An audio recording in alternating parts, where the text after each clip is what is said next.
Hello. Greetings. How are you all? Welcome. We are back. Somehow, I have slept twice, but the last stream was yesterday. So, I'm trying to wrap my brain around that one a little bit. It's good to see you all. We got a short stream for you today, very short. I know Death Stranding 2 comes out for Digital Deluxe in a little less than 3 hours. So this is not the Death Stranding 2 stream. So stow your hype. This is the Death Stranding 1 Director's Cut bonus content stream.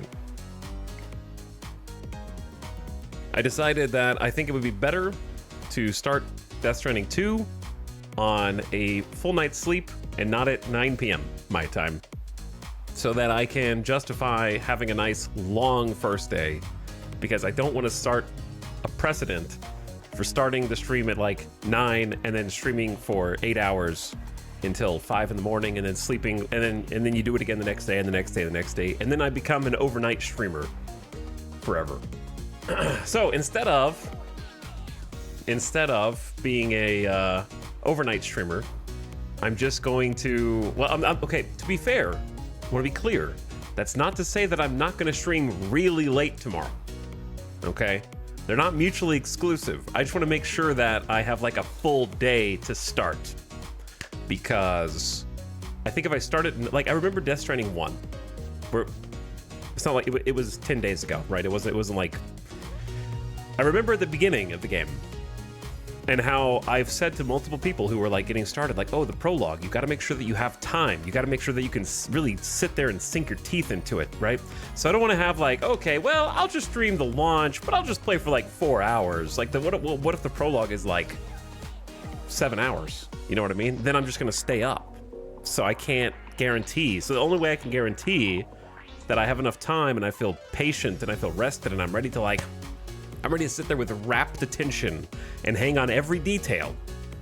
Because that was probably like the main issue with a 21-hour finale stream, which I don't know if that's my longest stream ever, not including subathon. I don't know, that might be my longest consecutive at the computer, minus a few minute break every hour or two. You know, I don't know. That could be my longest consecutive single stream.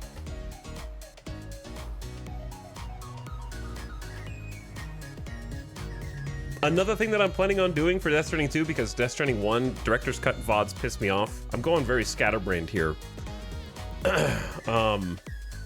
Is I'm going to attempt, if my PC lets me, to record the Death Stranding 2 playthrough locally. That way, there is a perfect version of the Let's Play for VOD watchers. And then I'm gonna try and figure out how to upload that. So it might be late. Like, it's not gonna be right after the stream's over. So if you're used to watching then. But I'm gonna attempt local recordings for Death Stranding 2. Because I looked at the last couple VODs for 1, and it was just, like, I was trying to show Alice like a part from the game while she was asleep, and then it just cuts out. I'm just like, damn it, man, this sucks. How it just randomly mutes and unmutes and mutes and unmutes. So I apologize to any VOD watchers that had to suffer through that, because I don't know what I can do outside of just re-upload to YouTube, which feels bad. I looked at another streamer's Death Stranding playthroughs and I didn't notice any VOD mutes. So I don't know if they just turned off music or if other streamers have higher level permissions than me. Like, I don't know. If anybody in chat watched anyone else Death Stranding 1 playthrough via VOD wants to comment on differences between mine and whatever you watched. I'm looking for various solutions. All right. I was going to talk about something else, and then I'm just going ping pong right now. If you're curious, I saw a couple people ask. I did sleep twice. I slept for 6 hours on day 1 and then woke up and then stayed up for like 7 hours and then went back to sleep, and I slept for 10 hours today. I was passed out. Today.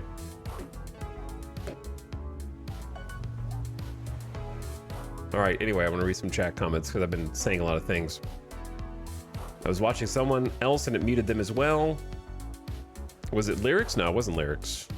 But I don't know if Lyrics got muted or not either. Probably not, but I don't know if the other streamers mute their music or if there's even like... I didn't even look.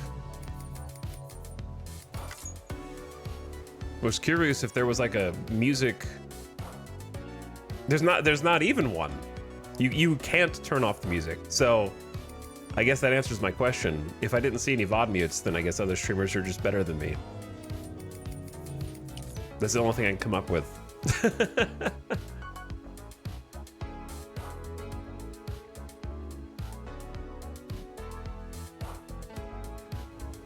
So, oh well. Maybe one day Twitch will care about me enough to give me set permissions.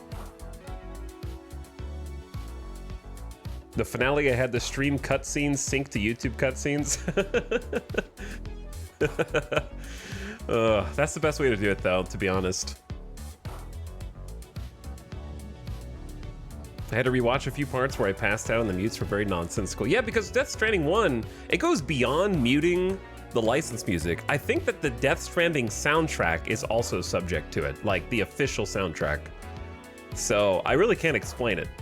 Because the BB song, like the song, that's not licensed from Low Roar or something like that. That is the Death Stranding soundtrack. And it's muted. So I have no idea why the even the game soundtrack is that, like, it flags the copyright system. What time are you starting tomorrow? It honestly depends on what time I wake up. The latest I'm gonna start tomorrow is 1 p.m. Pacific. I'm gonna try and start earlier, but I think 1 p.m. Pacific is kind of a safe bet. I want to start very early so we can have a nice long day. So that would be in about... Well, I mean, that I'm trying to... my brain's still not 100% back to normal. It's almost a little after 6 p.m. Pacific here. So that would be in about 19 hours? A little less than 19 hours, I think. There were definitely parts of it that were muted. It was just characters talking in a cutscene. Yeah, it was a bit mind-boggling. Must be the background OST. Yeah, it has to be the background OST.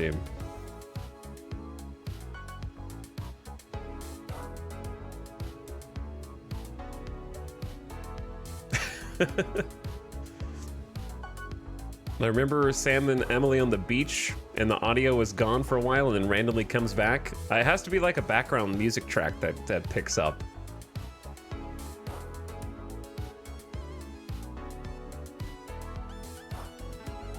Sounds like a pizza night tomorrow. It's pizza night every day. All right, anyway. What I wanted to do today is just stream for like 2 hours. It's gonna be a very short stream, like I said. We can chat, we can talk. Express your various levels of excitement. And I want to finish the missions that chat I tried to do, but I was cosmically banned from doing. We attempted to do this mission, and the game froze, which it never has frozen before. That was literally the first ever time I've seen it freeze on a black screen. And it would not allow me to continue without turning the game off and turning it back on. Scanning bridges ID. Verifying ID. So, Clear. I figure, because it seemed like an important mission, there were multiple people in chat who told me, they said, you need to do these missions before the next game comes out.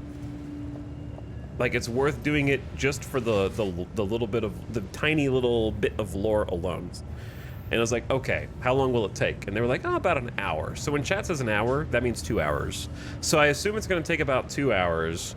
And I was gonna just do it myself off stream, but I figured if I was gonna do it myself tonight, I may as well only gonna get harder. Just turn the stream on and share the brief experience.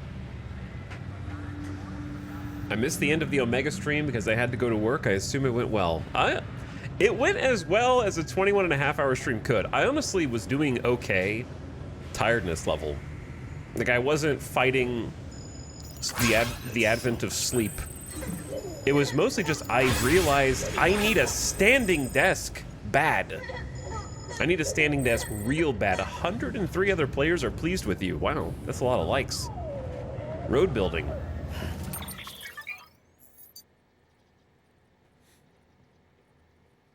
A new ranked event. We're not going to be doing that. I'll tell you that much. All right, this is probably the final check of how many likes did I get in my Death Stranding 1 playthrough. At least I got the deliverer status with my cool glasses. 8 manually awarded likes. That's my new high score.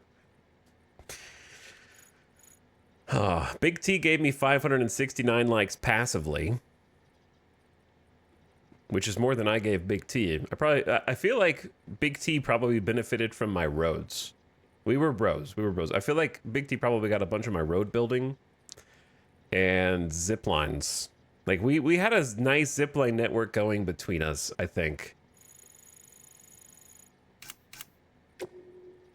So for me, it was primarily roads, a few zip lines, a bridge.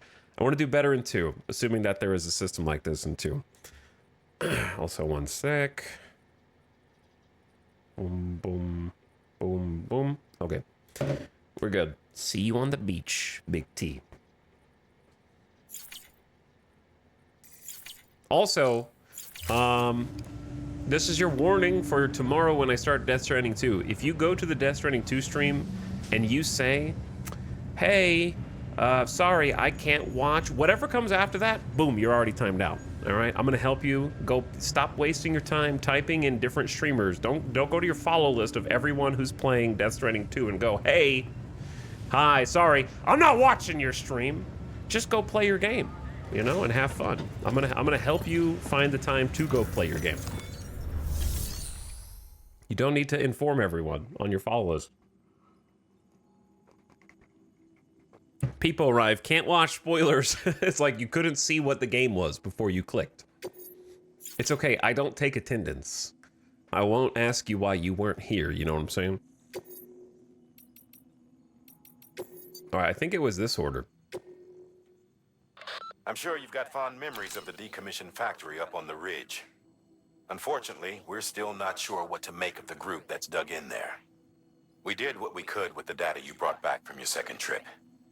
It wasn't much, but we've learned that there's a local data repository deeper inside the factory. It's completely isolated from outside signals. We can't establish a remote connection. Local access only, most likely. However, we could circumvent this by attaching a transmitter to the terminal on site, thereby enabling remote access. From what I'm told, the terminal in question is essentially the same as an old model distro center unit. We've prepped our transmitter in such a way that all you have to do is submit it for processing like you would any other delivery. So that's the plan, Sam. Take the transmitter and deliver it to the terminal inside the factory. As mentioned, you'll have to head further in than before, but we finally managed to decrypt the necessary security protocols. You should be able to bypass the locks to get where you need to go. I wouldn't be surprised if anyone you run into down there is more heavily armed, though. Bear that in mind when deciding what to take. Okay, so we're going back to the ruined factory. We're going deeper in than the last 2 times. And they said at the heart of it is an old-fashioned distro center terminal, but they're not really sure what to make of it. So we're going to go in now that we are allowed to go the deepest level yet. They're giving me a bunch of stuff. Let's do this. I'm just not going to craft anything yet. I'm just going to take all of their stuff, throw it in my private locker. And if somehow you missed the last stream, we are done with the story of Death Stranding 1 after all the varied credit sequences.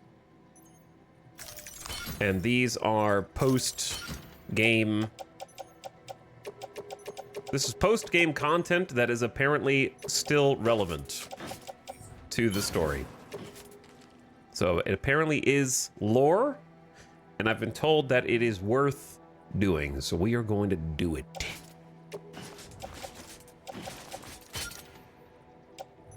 Where did they move all of my stuff? All right, we got a bunch of stuff in here. Random metals. Order assigned.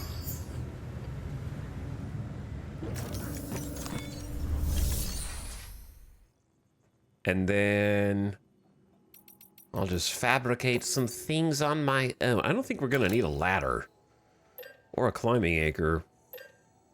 I wouldn't hate taking a couple PCC2s. That way I can like zip line up and down maybe. I guess there could be some time fall. I don't know. I'm not really, I was unclear. No, yeah, this is 2 weeks before the end of the game.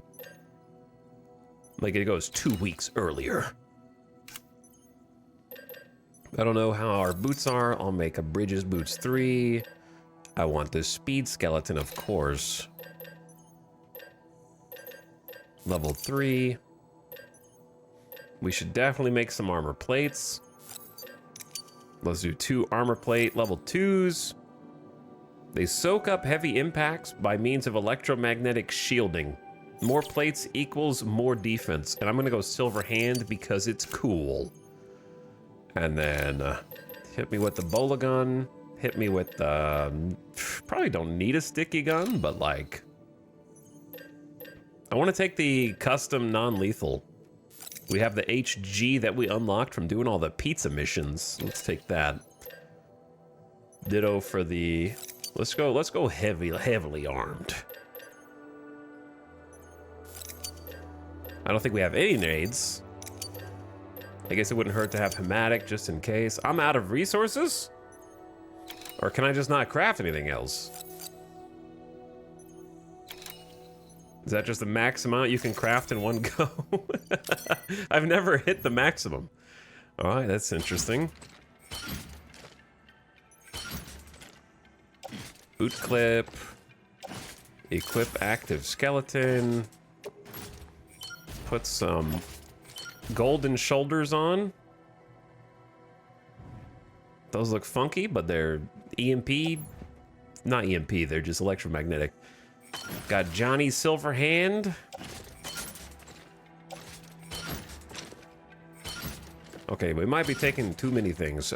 Grenade pouch, grenade pouch. I need more nades. Some remote stun bombs, please. And I doubt we'll need the floating carrier, but I wouldn't mind crafting a buddy bot. I'm not gonna take buddy bot, but just in case we need to summon him for some reason. Grenade pouch, grenade pouch. Done. I think. There was one more Johnny mission as well.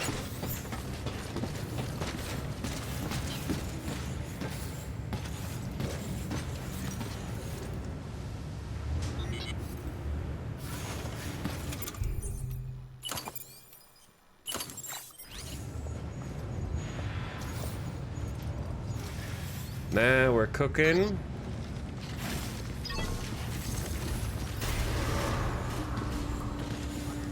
Okay. I don't want you, buddy bot.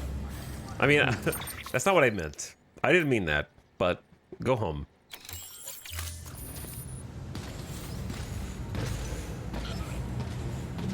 Go in your hole. Such a slow, reluctant walk.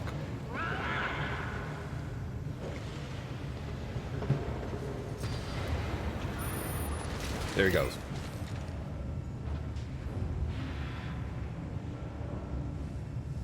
Wait, you fixed timefall at the end? I missed a lot due to having bronchitis and struggling to do more than be a vegetable.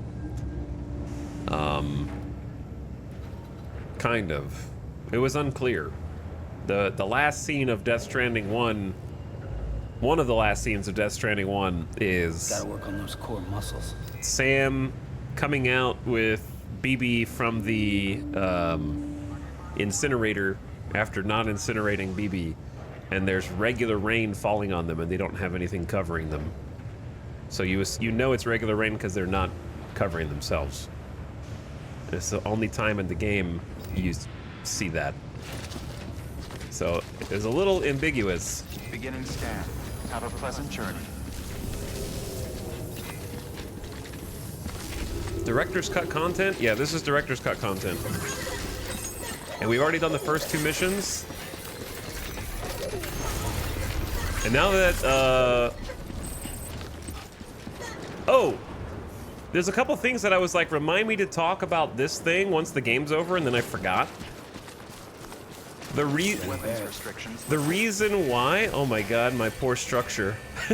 The time fall. Oh, look what the time fall did to everything here. If you were wondering, why does Sam keep having visions where he appears on the beach naked? Well, guess what? Obviously, we're going to talk about Death Stranding 1 spoilers, because this is Death Stranding 1 stream part 10. So, I shouldn't even have to warn you, but I am. Anyways, he keeps appearing naked on the beach because he is the BB that is having the visions of Dad's Mikkelsen. So, because he appears on the beach naked, when he is a little BB being healed by Amelie. Nice. Brother Zathra, you just need to go find a YouTube video and it says last 2 hours of cutscenes of Death Stranding and go watch, okay? And then go back and watch this VOD. You missed the whole end and you're like, I'm gonna ask a question about every every single plot thing that happens in the last few hours. Because there was a lot of shit. The last, like, 5 hours of the game is super dense with plot stuff. Yes, it is. Dad's Mikkelsen was actually Dad, yes. It's 5 hours of back-to-back shocking reveals, basically, yep. So anyway, he keeps seeing himself as an adult naked on the beach because it's supposed to be a clue to the fact that he was naked on the beach as a BB when Amelie picks him up and then brings him back to life, basically.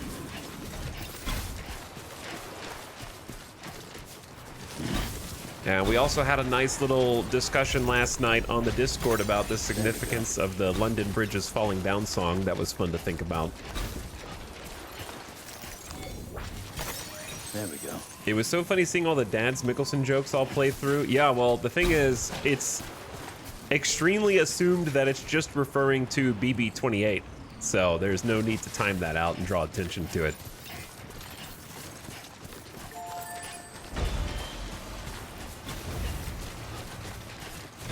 I appreciated the detail where Sam was blue on the beach at the end, like how he was when he first arrived. Yeah, there's a ton.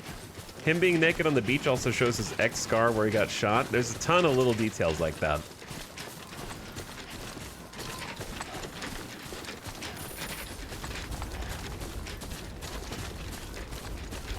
But yeah, they have a whole thing toward the end of the game where they can't figure out how Cliff, which is Mads Mikkelsen's character, can get to everyone's beach, so they don't know what the link is. And of course, now we know the link is that he is Sam's dad. So that is how he got to his beach. They have to have some kind of point of connection. And they couldn't figure out how Cliff was connected to everything else and how he kept, like, appearing when he wanted to. And obviously he had a connection to the director as well. Am I going the right way? Kinda. Be easier to go this way, though.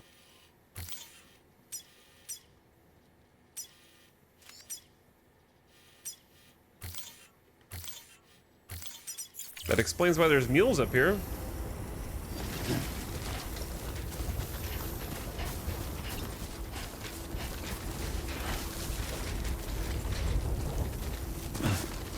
That bit where you catch up and see in real time all the stuff you saw in pod flashbacks was great. Oh yeah, very, very good.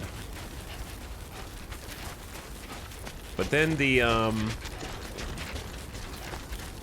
there was a second thing besides Sam being naked that I was like, hey, circle back around to this when we're done. And it'll be relevant once you know all the, like, extra details, and now I don't remember what it was. There's honestly just, it's very dense. There's a lot of stuff.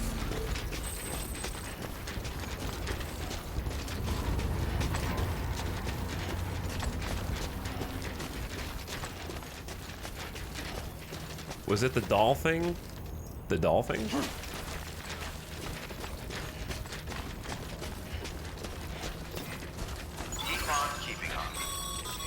Hello.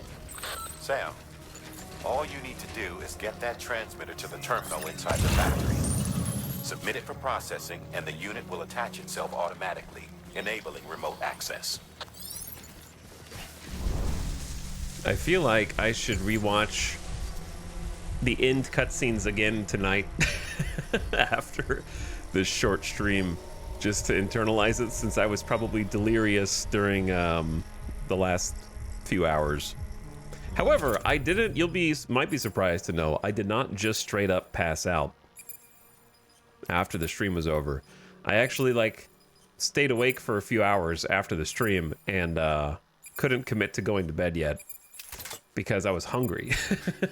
Because I didn't have dinner really in 21 hours. I like at one point on a break, I kind of went in and snacked on some just like grilled chicken pieces and some carrots and some mushrooms and stuff, but didn't really have anything like proper. So I was really hungry, so I decided to go crazy and got some McDonald's, and I had a quarter pounder with cheese and some fries and some nuggies. And then I laid down for a little bit and went to bed for like, slept for like 5 to 6 hours.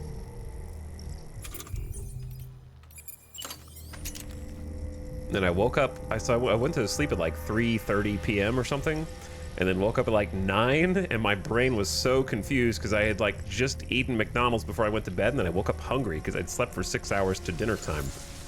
And my body was just like, what the hell, man? You just slept, you're still tired, and you're hungry even though you just feel like you just ate, and on top of all of that, it's dark outside and you just woke up. What's going on, man? And so then I stayed awake till like 4 a.m. and then went to bed again and then slept for like 10 hours. I feel like any info from 1 that needs to be said will be said again. I'm sure it will, but there's still a lot of like cool details. Like Death Stranding 1 is perfectly happy for you to miss a bunch of kind of lore context via the data that you can find. And you still understand all the broad strokes, important things, but there is a lot of context that's like kind of, they don't mind if you pass up.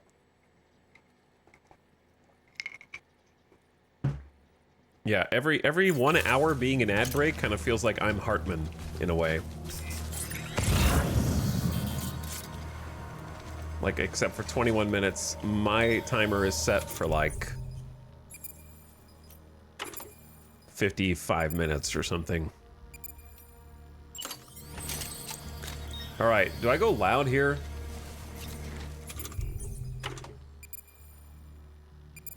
Am I just going loud?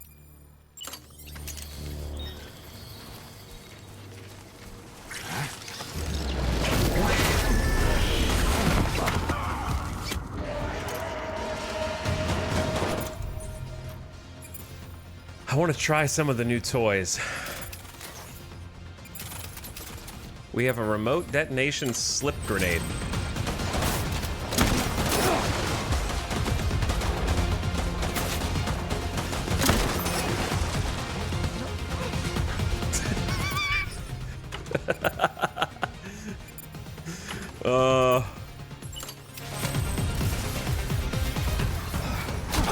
Gotta do it to him. Oh, that's a machine gun.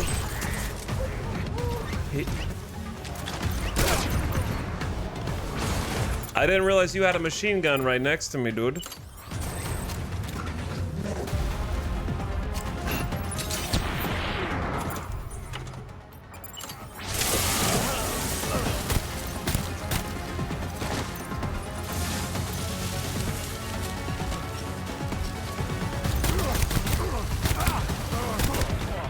I don't know if the first guy's down or not. Are you down?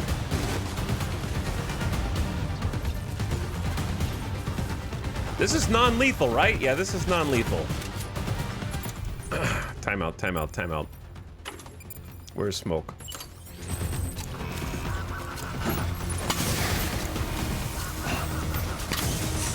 All right, toss a couple of smokes.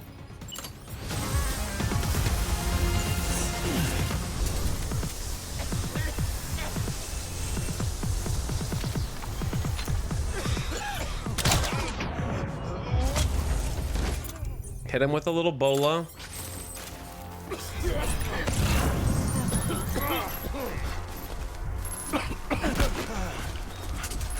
Punch. Okay, I hope he didn't fly off the cliff. This one's still wiggling.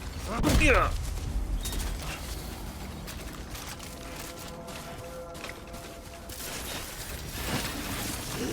I'm good. I'm good. Nice.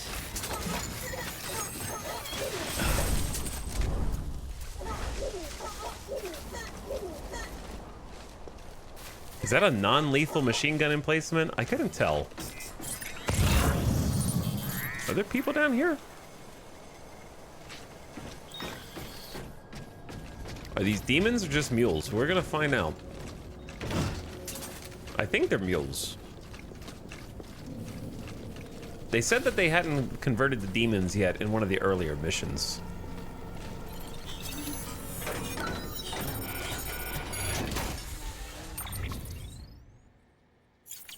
And we're supposed to go deeper. Dee-doo-dee-doo. Sam, we've cracked the latest door security codes. You know the drill. Just the floor panel near the door like before. Do they know?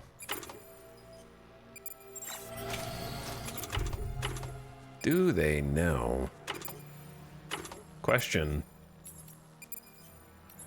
Am I stupid? Where is my grenade launcher?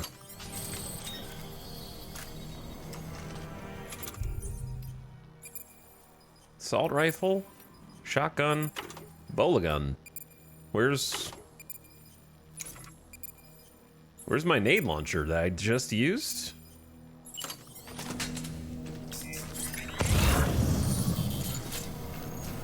Why is it on the ground?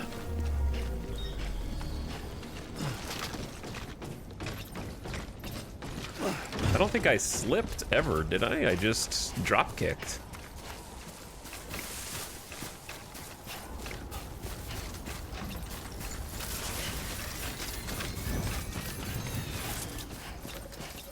Huh.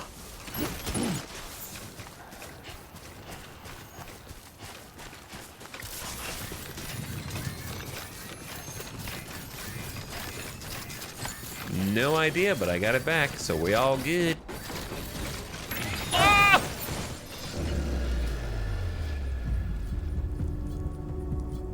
That was a mirror's edge roll. I did that on purpose. That was supposed to be a tactical roll.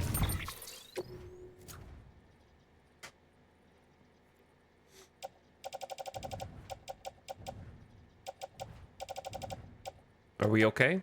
Okay, not really, but we'll be fine.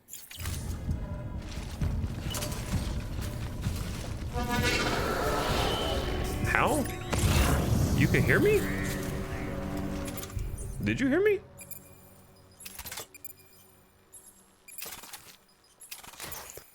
How do you combo slip grenades?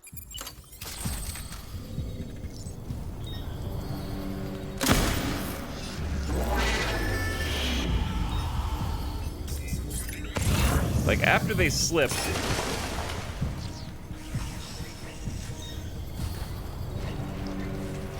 He didn't slip. Or did he? I don't know what's going on. Did he slip or didn't he? He kind of didn't. Am I gonna slip? Huh? You're good, bro.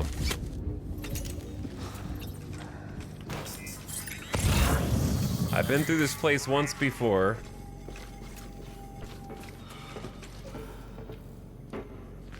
However, that doesn't mean that it's gonna be quite as clean this time. Especially when there's somebody watching you.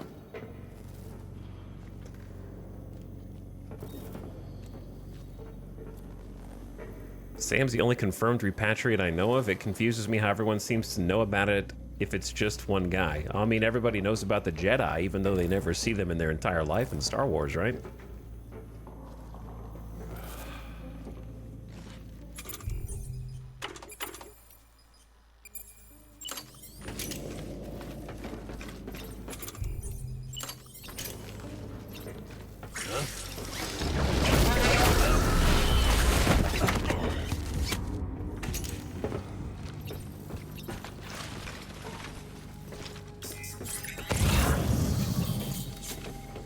All right, I'm about to get got.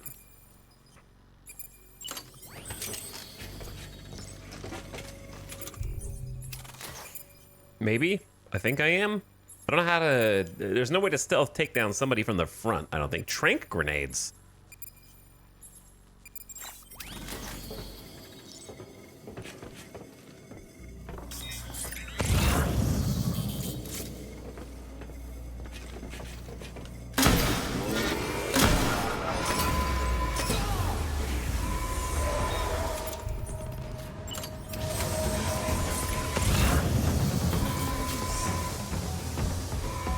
Did it work?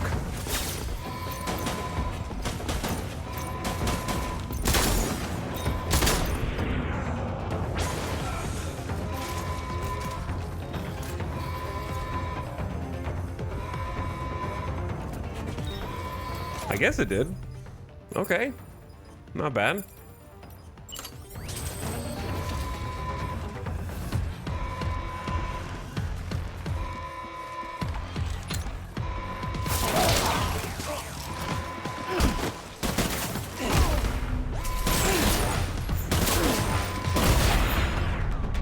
I don't know what I just swung at him. My spare magazine? I didn't even mean to pick that up. But I just hit him with a box, I guess. All right, what is this lethal? Explosive, just don't shoot the explosive nades and you're good.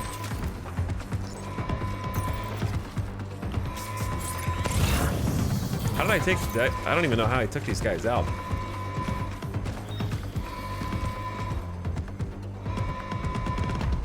Okay, let me explain. This is how it is. Yeah, I think the repatriates are people that Amelie brings back, and that's it.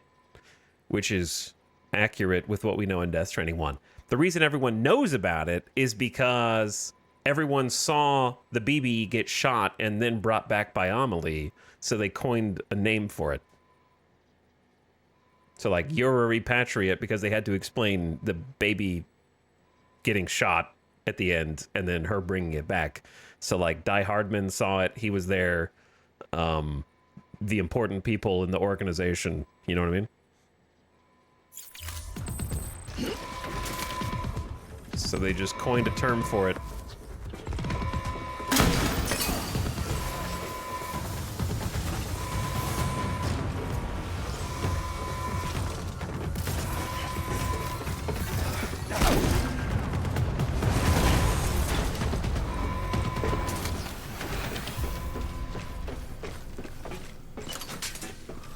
Right in your face. All right, so last time we were in here, did we go further than this, or is this the furthest? There was a room, like an office here, that had an important picture. That's what I wanted to circle back to. So I don't remember if it was here or the next room. Come on, Sammy boy. Come on, Sammy boy. It might have been the next room. I don't remember how deep we've gone yet.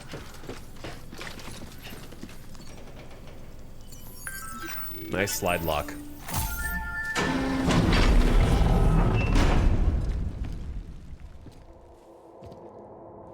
I thought BB getting shot was super secret lab stuff. Well, the fact that it was a BB was super secret.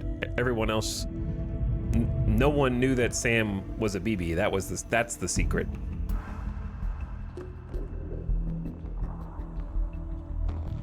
This is a very Metal Gear Solid ass room.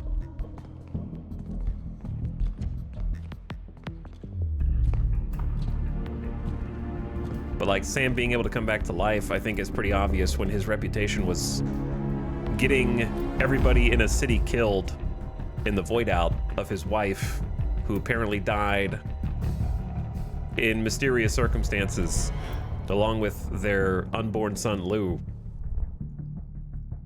And he came back. He was the only one who survived because he came back to life as a repatriate. This looks exactly like Metal Gear. There's a box. Holy shit, it is. It's Metal Gear Solid 1.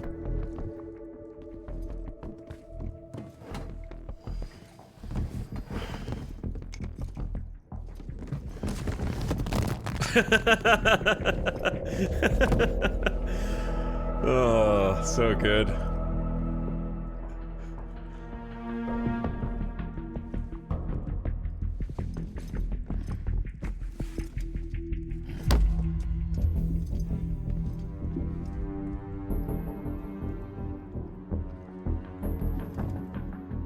He's thinking really hard.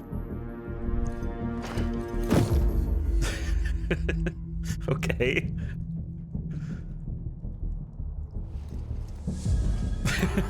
Yeah. Sam is exhibiting cat behavior.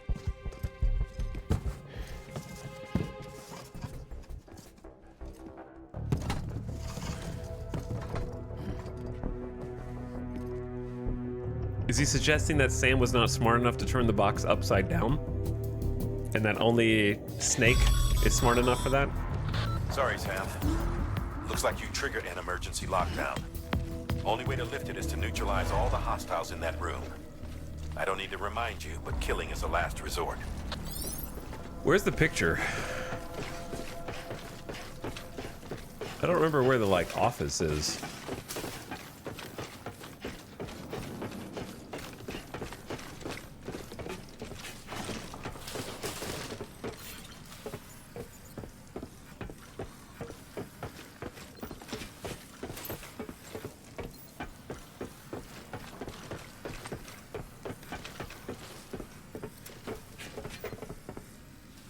Have I already passed it, or did they change the environment?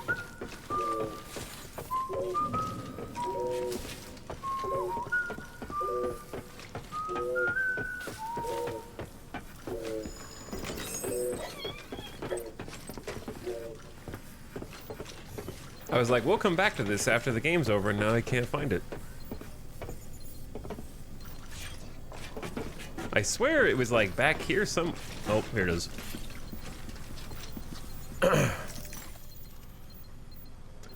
Okay, so if you can't tell, I know it's small. Now I can tell you that the person on the left here, that is Higgs.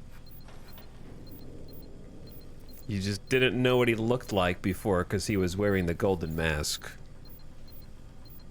So Higgs is standing next to this woman, and then there's also this girl who is pictured standing in rain or timefall, not sure because the environment looks the same, with like a yellow coat on and some rain boots.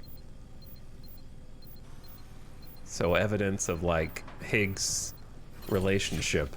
Now, we also found some lore from that period of time from that mission, but I don't remember which bits of interview data were directly connected to this area or mission, to be honest.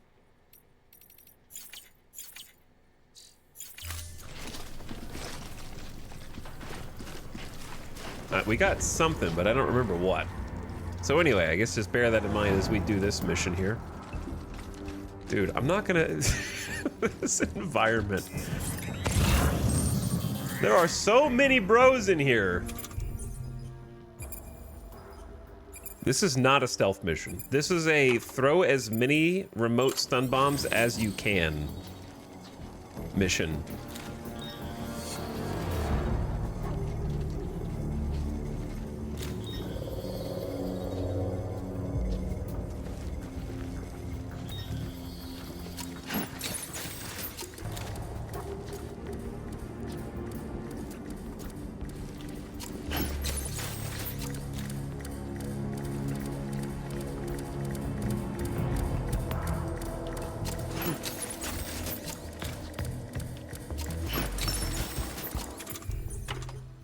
And then just for good measure, open it up like this.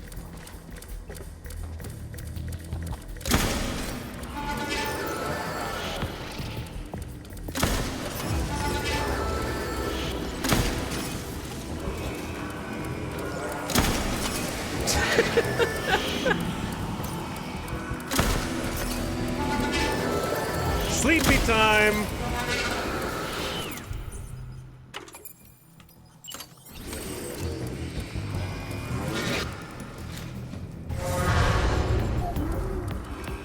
I don't know if they're gonna wake their friends up or come get me is kind of the issue. I don't have anything that has like great range other than this like... Do they even know where I am? Oh yeah, they do. Okay.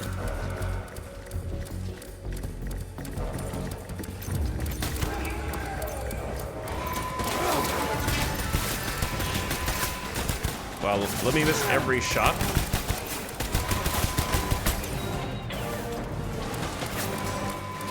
The music. All right, my plan may backfire because I don't. Oh, they are coming. Here they come.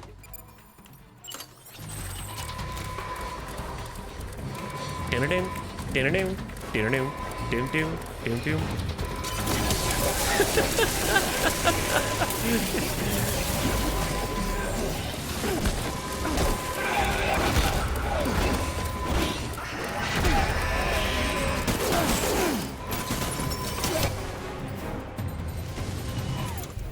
All right, hit me with the riot shotgun.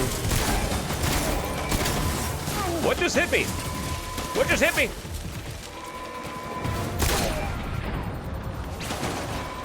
All right, let's go hide for a sec. We don't have any worms. We don't, did I not make any blood bags? Oh dear, I have messed up.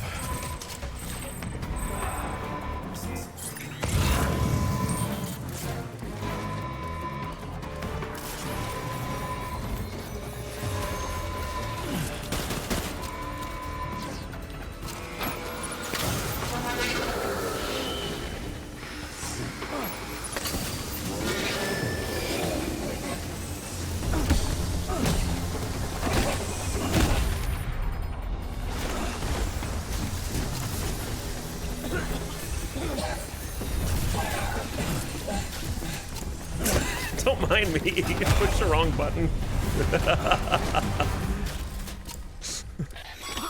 It ain't easy being cheesy. That's that then. I'm not seeing any other active hostiles in your vicinity. Get out of there and resume your search for the terminal. We need to establish remote access. This is just like a bonus room. I'm not seeing it in there. I'm sure it's possible to do this much more stealthy, but I have all this stuff on my back and...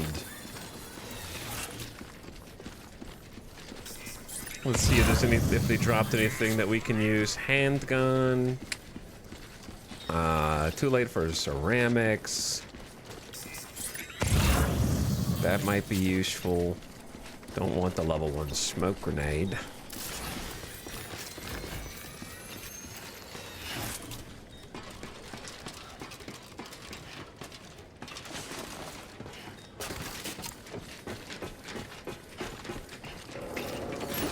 I wish that would automatically go inside your pouch, Sam. If you're looking for the terminal, you won't find it there. Are you sure you haven't missed the door? Bro. If it's still sealed, just use the nearby panel to open it. Okay. Was this a problem for playtesters?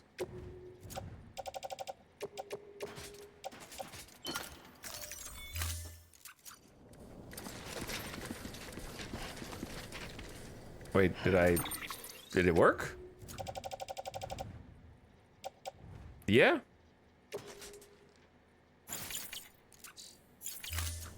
I don't see his health going back up though, like normal.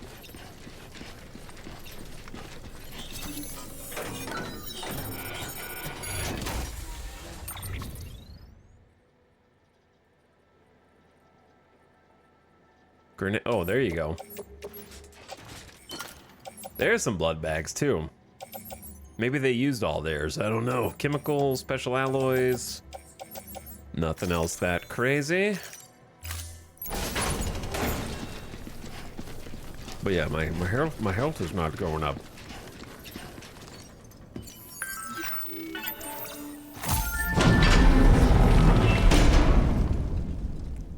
Okay.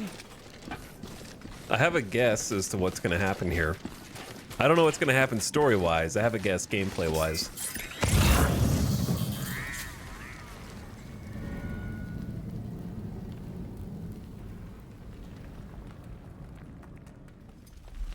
This place looks cool. I mean, as cool as ruin. Wait, are those pods?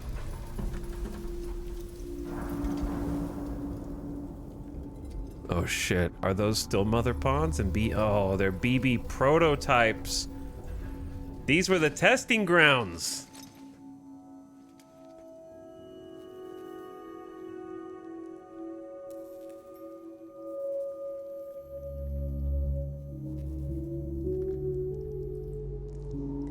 Is that fragile? Sam, the terminal's in that room, isn't it? Submit the transmitter for processing. I never seen this content.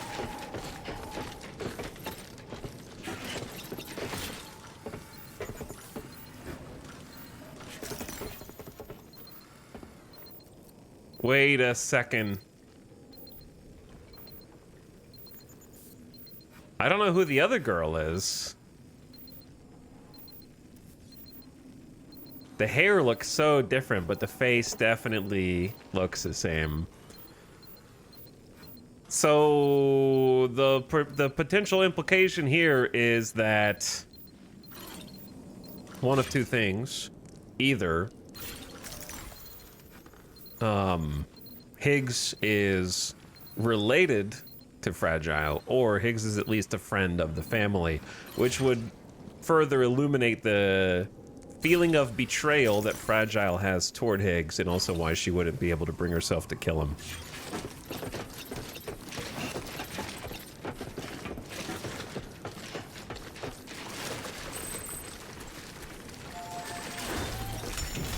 Also, look at all this.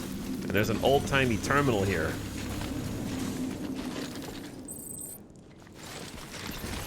Gotta work on those core muscles. Is he talking? Are you talking to me, Sam? Because I do need to work on my core. I'm looking to see if there's anything else in here before I push the button.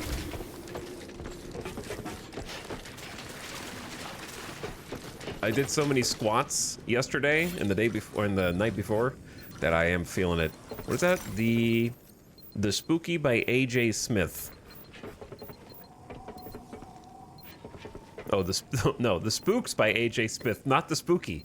I thought they were talking about my cat. And then Stephanie Queen Red Eye. I'm curious if these are just random books or if they actually have relevance, a la Lost, because Lost does that a lot, where they put kind of like relevant books nearby that are somehow thematically related.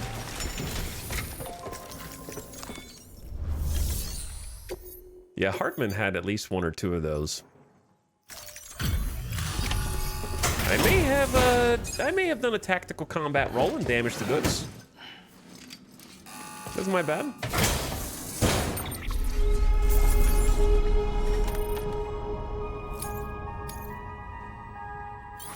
I'll take my S anyways. Great work, Sam. With the transmitter in place, we should be able to access and decrypt the remaining records. And now that the terminal is under our control, there's no need to worry about mules or anyone else stirring up trouble down there. We'll upload our findings to the data archive so you can review them later for yourself. Again, great work. Okay, so we need to read the memos and a Porter note. There might be a Porter note number 1 from the earlier mission to refresh our memory.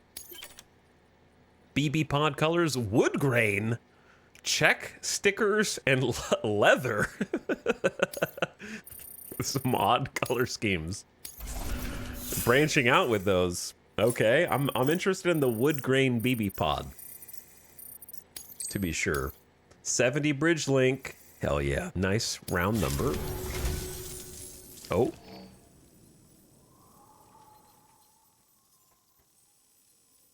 Hello? Putting this on record in case you don't make it back in time. I'm sorry. I couldn't keep my promise. Remember when we took this facility? Hell bent on stopping Bridges from making any more sacrificial lambs. I thought I could save the BBs, I really did. But there's no stealing back a stolen life, is there? They were born into this world. They were a part of it, same as you and me. They deserved a second chance. But in the end, I could only give that to one baby girl, and even she didn't last long. Another child on my conscience. Along with all the other BBs they tricked us into carrying. All in service to a new America. So many crimes. And we were complicit. Turns out, the whole thing was the vice president's idea. Bridget knew nothing about it. Stumbled on that little revelation after you left. Just goes to show, you can never be sure who the real enemy is. Anyway, on my last legs, in case you can't tell. Cancer, terminal. If you come too late to see me off, don't go carving me a headstone. Take it out on the bastards who built this place.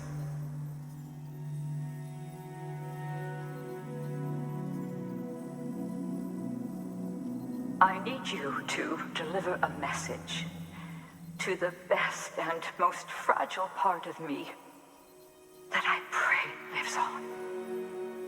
I'm sorry. I did everything I could, and it wasn't enough. But I had to try, even if it meant leaving you, even if it meant robbing you of the mother you deserved.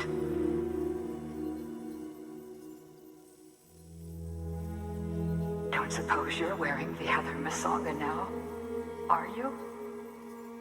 I think of you every day. If nothing else, I hope you believe that. I never stopped loving you. And I never will. Oh shit, the ad. Bridges wants to build a new America. Oh shit, I forgot to snooze it. Children.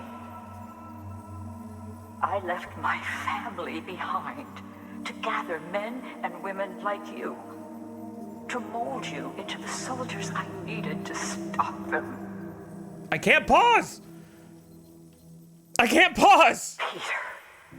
Oh no! You and my girl can lead the way. I can, I'm pressing start. You can make a better world together. You can do it. You're a fighter. And Maybe that? Okay, I can do that. Hold on. That'll work. It hasn't started. The ad hasn't started yet. Rip non. There, I did it just in few. Saved. Did she say Peter? She just said Peter. Don't worry. We're gonna watch this again because there's just so much stuff, man. This is what happens throughout Death Stranding. This is what happens throughout. There's like a character delivering just a bunch of really important information, and my listening comprehension is bad. So I feel like every time there's an important conversation, I need to go back and look at the subtitles again and just look at them like piece by piece, and then try and like summarize everything that they say, and then I have comprehension of what is being relayed to me.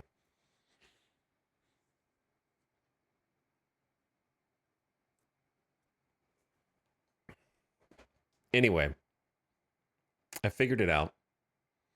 Hello, Simo, what's up?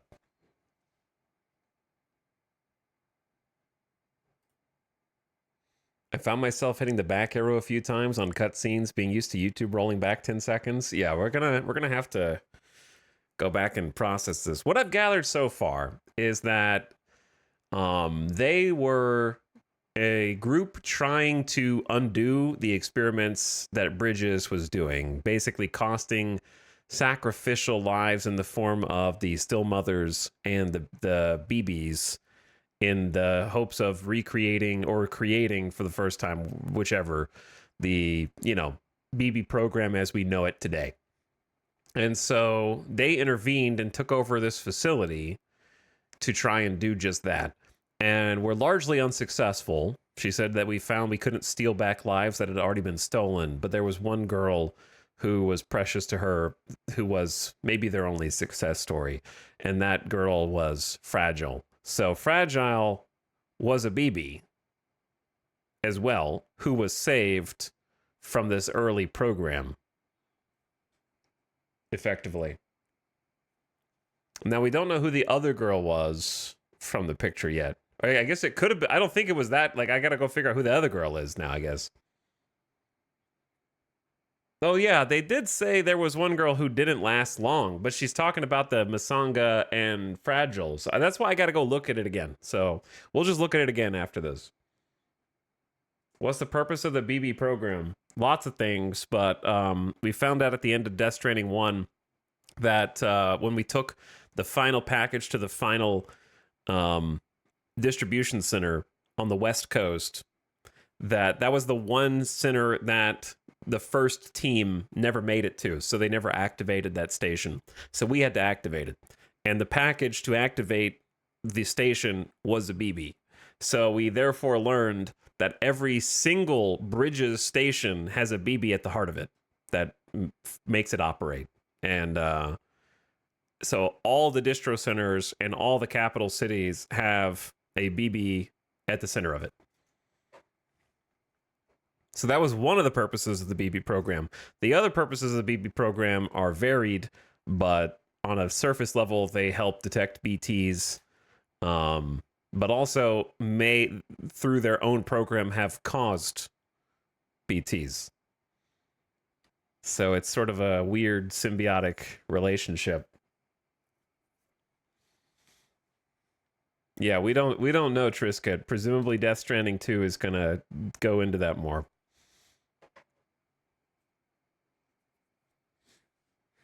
Yeah, they were also designed, of course, importantly, to create the chiral network. So linking everything up with BBs was the principal purpose. So because the BBs power the stations and the stations can connect via the chiral network, the BBs therefore exist to create the chiral network, to link everyone together.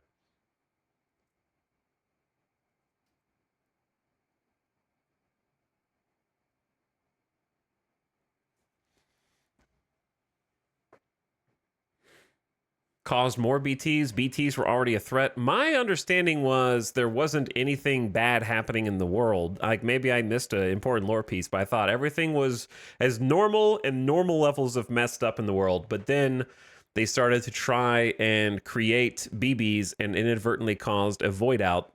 They didn't know what caused the void out, so they tried to do research into figuring out what caused the void out and inadvertently caused a second void out. That was the Manhattan Project and the Manhattan void outs. And then they sort of like created this facility, and through pursuing the void outs and trying to figure out what happened while also trying to research BBs, they started to create the Death Stranding. That's what I thought. I didn't think there were BTs already before that.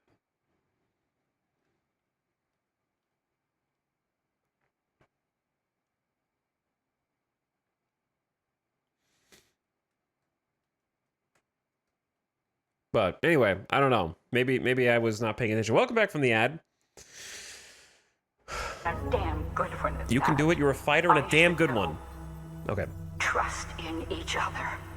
Trust in your methods. Trust in your vision of America. And please, keep my little girl close. Keep my fragile safe. It's only right. You're like a son to me, which makes you her brother. You're like a son to me.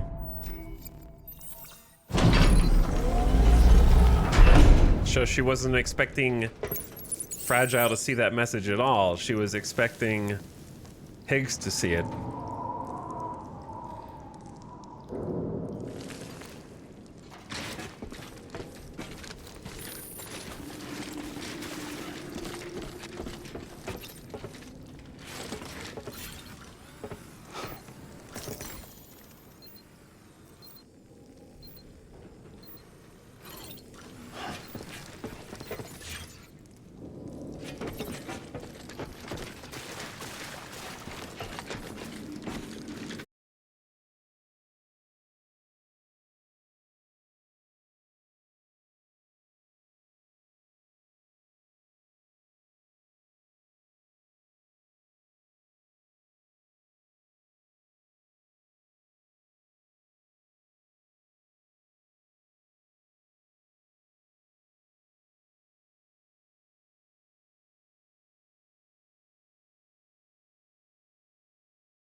Oh, man. Going hard. All right. Now we got lore to read and a recap and also some chatters to address.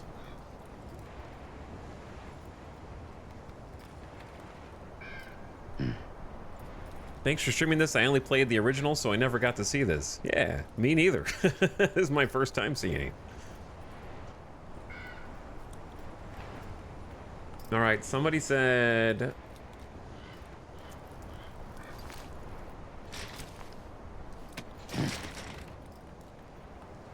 So where is it? Somebody said 50 BB bodies, no void outs. Yeah, that's not the gotcha that you think it is. This station is next to the incinerator. BB's over there, incinerator over here. So, it's about 10 feet away. I think that's a very intentional choice for the director's cut content to be putting the BB station that gets taken over by the Higgs team, who aren't quite demons. They're not demons because they're not Higgs after he breaks away from this group. This is almost like the group before Higgs goes rogue. So I think that the purpose of the original Bridges station being here was if they're doing all the experiments on BBs, they want to be close to the incinerator because there's a lot of failed experiments. And then when they take it over, when the this faction takes it over, then anyone that they try to break out who doesn't survive and doesn't make it gets taken here, and then an empty grave put over there.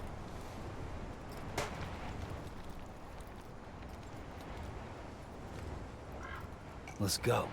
Let's go. All right, I need to read some lore and recap. That's a great ending to the game, in my opinion. It's almost like another ending. I also saw Fox.gif say, if people want to delve into a mystery, check out some of the questions surrounding the London Bridge song. It somewhat ties into the theme of BB being a type of sacrifice. That may be one way of looking at it. That may be true too, but if you actually go into the Discord, I can just read it aloud, but we actually talked about the London Bridge song last night and why Amelie sings it so much. So my take is that Amelie is actually the sacrifice. Get it done. In short. To elaborate, I wrote that I totally missed Discord. Yeah, we talked about that exact thing. I wrote, I'll just read it so you guys don't have to look in the Discord. The significance of the London Bridge song, besides obvious analogies to bridges, the company, or the physical bridges, or the links between humanity failing without Sam, is probably best summed up by a Dead Man lore note, which read, but that reminds me of a far more sinister theory, that the fair lady in the song is actually an immurement, a sacrifice buried alive in the foundations of the bridge to keep it standing. God only knows if there's any truth to it. So Amelie is my fair lady. And is buried in her own beach at the end of the game to ensure bridges, both literal and metaphorical, stay standing. So she's always singing London Bridge is falling down, my fair lady, and she is the fair lady throughout, always in heels, always in a dress, and relegated to being isolated on her own beach at the end of the game in order to stave off the extinction event. AKA the sacrifice, because she's desperately afraid of being alone and all the time that has to pass. So Sam coming to her through the events that take place in Sam's young life, and him being healed by Amelie and being raised part on the beach, part not on the beach, makes a lot more sense that way. Did BB just do Cliff's pointy thing? He might have. I wasn't looking. But yeah, there's multiple interpretations. Most of the metaphors in the game have like more than just a single point of connection, which I think is fair given the nature of how the game identifies connections amongst characters itself. Yeah, he just did it. He just did Cliff's.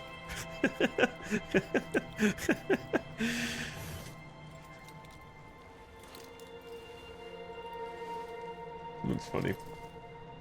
But yeah, like the Bridges logo has many different connection points and strands and stuff. There's usually more than one metaphorical interpretation, but I think the My Fair Lady part is pretty on its, like, Dead Man pretty much tells you as much. Let's get it moving.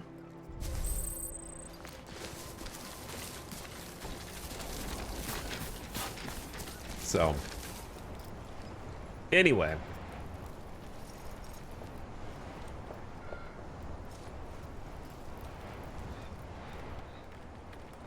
The final scene with all the BBs, BTs, yeah, that was crazy too. There's so much to like take in, I'm gonna have to watch more. All right, let me look at some lore from this mission and see if we illuminate anything else.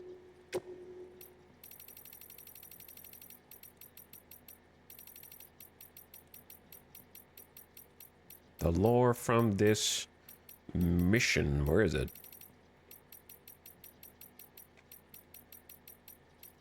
Okay, I'll reread Porter's Note 1 to our beloved daughter since it's been a long time. A Porter's Note 1 to our beloved daughter. So this is from an earlier mission in the same area. I hope you'll get the chance to read this one day. Picturing you doing just that as I write helps me to get my thoughts in order. I want to tell you about your mother.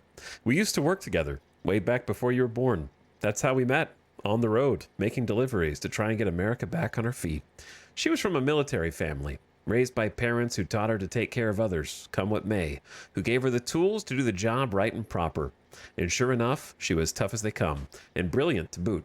Knew all there was to know about guns, medicine, you name it. But more than that, what drew me to her was compassion, a burning desire to help those in need. You, mother, she believed your... Oh, Kojima, typo, please. It's the only typo I've noticed in the entire game. Your mother, she believed this country was once a beacon of hope and freedom, and that it was her responsibility to help bring folks back together. I would have given in... Oh, I just skipped. Hearing her talk like that, I couldn't help but fall hard. I would have given anything, done anything to make her dream a reality. Before I knew it, she'd become my beacon, a promise of what could be. And you're that promise fulfilled, proof of what's possible, child of my American dream. Through all the lore, that's actually the only typo I've noticed.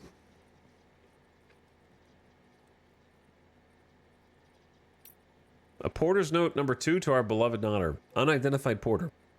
Not too long after you were born, our crew was working with Bridges, carting stuff all over to try and help folks get America up and running. We lost more than a few to BTs, but we stayed the course, never gave up hope. We'd bought into Bridges' whole song and dance about reconstruction, see? Nothing but bullshit and lies in service to a false vision, and the cargo they had us carry without our knowledge. They built this facility, said it would help America reconnect with its future or some such. But you know what they actually did there? Sacrificed unborn children. And we were the ones who brought them their little lambs. When we got wise and tried to refuse, they threatened us. Don't you care what happens to your baby girl? Yeah, they thought they had us dead to rights. But your mom's not the type to take that kind of thing lying down. I told you that she left us, abandoned us. Truth is, that's what she told me, but she lied to keep us safe. She went underground to put together a new crew to protect you and realize her hopes for an America. Traveled all over the country, recruiting and training porters so they could hold their own against Bridges when the time came. Can't do a thing like that without attracting attention, so she took another name, Coffin. Bit dark and scary, you might think, but remember what a coffin's for. Preserving that which was most important to us, the precious, the fleeting, the fragile. Monka Coffin? Memo number 3 from mother to daughter. We have a call to arms. Well, I guess we'll just read all 3 of these. A call to arms from unknown, where unknown. We're not done yet. Hardly even started and far from finished. They think they got away with it, covered up their tracks and took us out for good measure. No one knows and no one ever will. That's what they believe. But we're still here, still remember. And we still have the stomach for it, don't we? I know I do. And I think you do too. So stand with me and fight. We'll destroy that fake future Bridges is building for us and reclaim what's rightfully ours. Memo number 2 from mother to daughter. I'm sorry. 5 years isn't enough time to get your bearings, much less live a life. You were the only one I could save. Could only dig graves for the others. And then for you, in the end. Dig and grieve and try to make amends. And all that's left to me is her, my daughter, my sole remaining glimmer of hope. Our future may be broken, but it's not beyond repair. Futures are fragile things, but my daughter's made of stronger stuff. She has what it takes to pick up the pieces and put them back together again. I hope. I pray. Okay, so without reading the third one yet, my assumption is that the girl that died in the photo, like the younger girl with the rain boots and the umbrella, was the one that they saved but then died. You were the only one I could save, dug graves for the others, then dug a grave for you. So like, and then Fragile is her biological daughter, like normally. So I don't think Fragile is a BB. But I haven't read this one yet. Memo number 3 from mother to daughter. This used to be a Bridges factory right up until we stormed the place. Those Bridges fuckers showed their true colors that day, let me tell you. It was a brutal battle, but once they understood we weren't backing down, they got desperate and demoed the place. So many died. Researchers, guards, babies, their own people. And Bridges covered it up, sealed off the whole area. But a few of us survived, hidden beneath the rubble. This region's thick with corallium. Most everyone's gone Gestalt. Same thing will happen to me before long.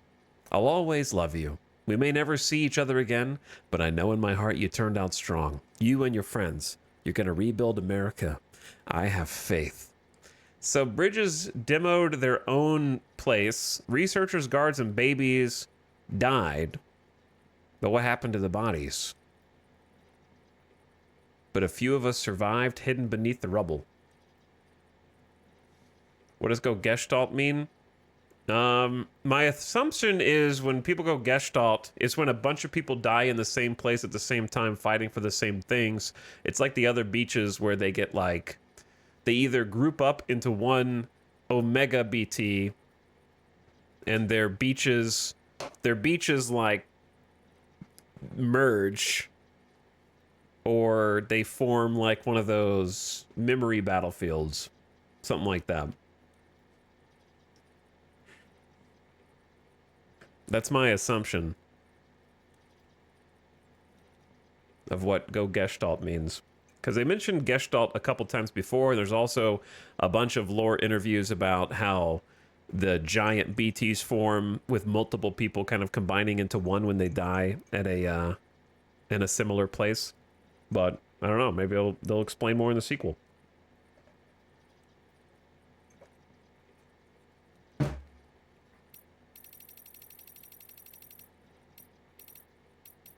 There is one of these is like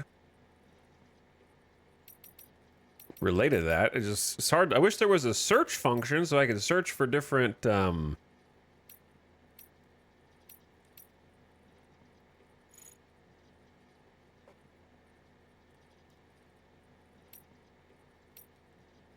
one of these is like about the giant BTs, but I don't know which one.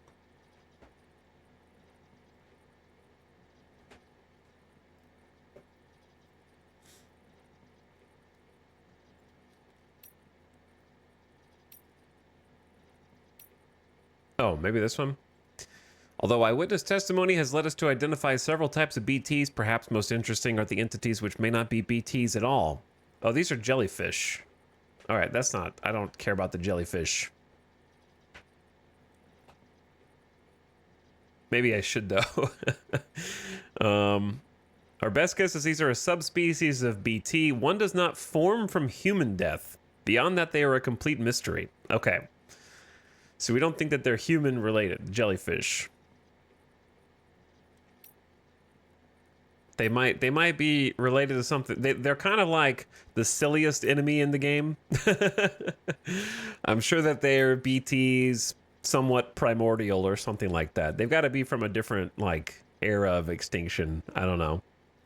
That's my only guess. Who knows?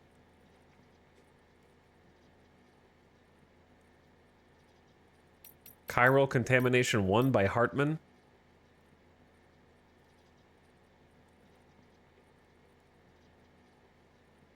Chiral contamination is a result of prolonged exposure to chiral radiation emitted by chiralium, a substance discovered at the same time as the beach. Prolonged exposure can significantly impact physical and mental health. The effects are not dissimilar from those observed in individuals exposed to extreme levels of stress, levels which can be fatal even. Such traumatic experience can alter hormonal secretions, impair immune response, contribute to heart failure, and induce strokes.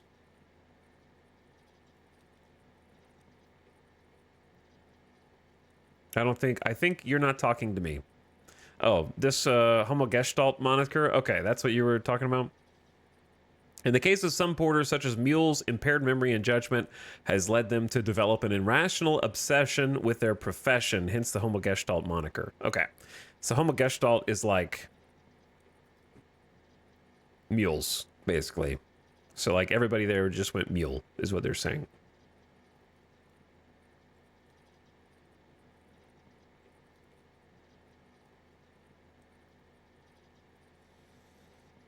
Anyway.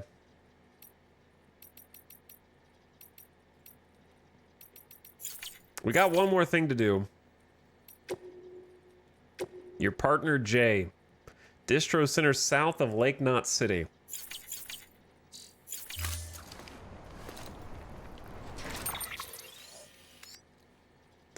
So that means we have to go back to the other map, yes?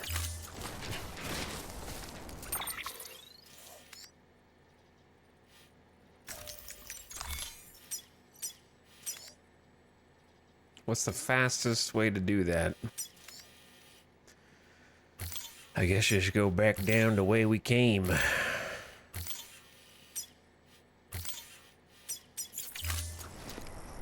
I don't know where I am.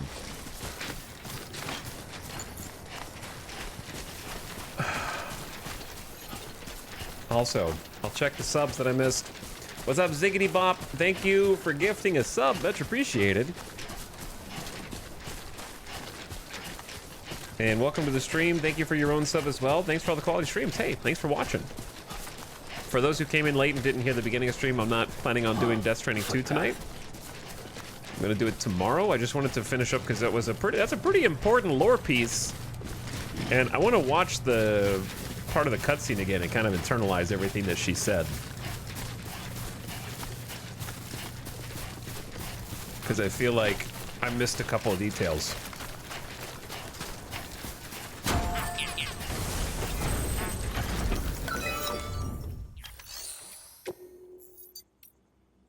Stand clear of the designated construction area. That doesn't mean that I'm gonna stop dismantling.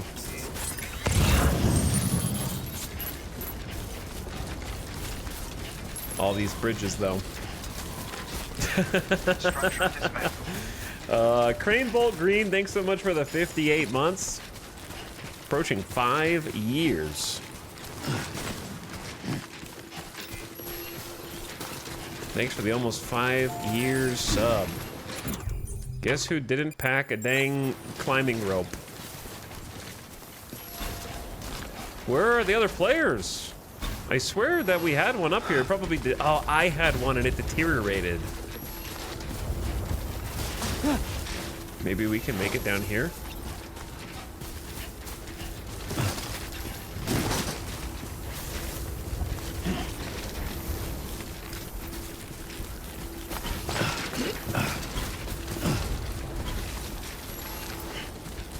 Oh yeah, Yazid. We have like a bunch of shared likes. Oh, that was a big drop. This one's for you. No punch, just grab.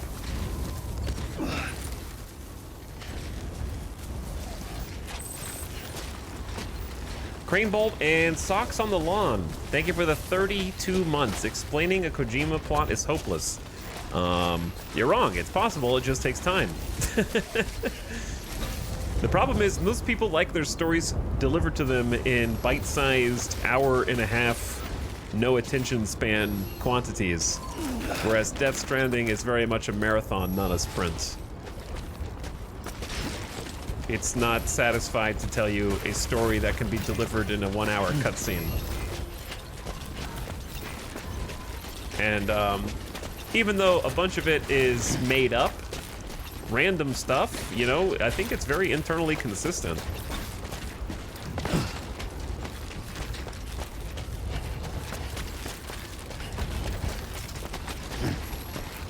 And like anything, right? There's stuff that just explain. There's always, in anything sci-fi, there's going to be made up resources or technology that is never explained. In this case, Corallium. You're never going to get a real scientific breakdown on what Corallium is. But, counterpoint, even the most grounded sci-fi shows do the same thing. Does The Expanse ever explain how an Epstein drive actually works? No, but it's the reason why they can travel between the belt and Mars and everywhere else in a short amount of time. And it's the backbone by which everything else in the show continues to be possible and exist, right? Like every single sci-fi property has something like that, because if we knew how it worked to the point where we could explain it, we would have invented the technology for use in real life, right?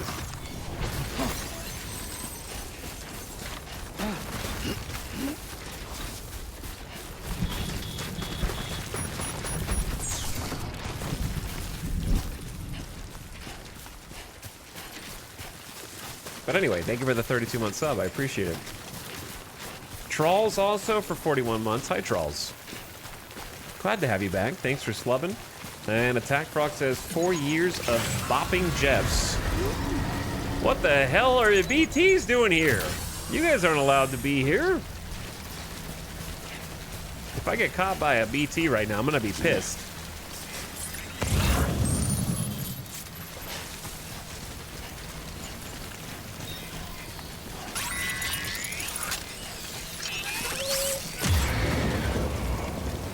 First void out 102 hours in. It's possible. But thank you, Attack Frog, for 4 years. And Wow Wow Wow is also here for 54 months. What's up, Wow Wow Wow? Thank you so much for the sub. And Taco Tyler says E. E. They are, someone got caught there for sure, right? Like that dude whose bike that is absolutely ran into those BTs head on and got taken out for sure. Someone's got cold feet.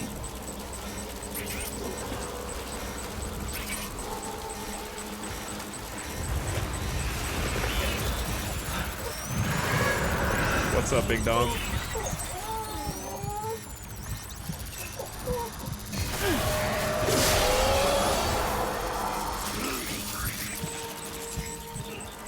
Yeah, the first time I came through here, I didn't have that ability, did I?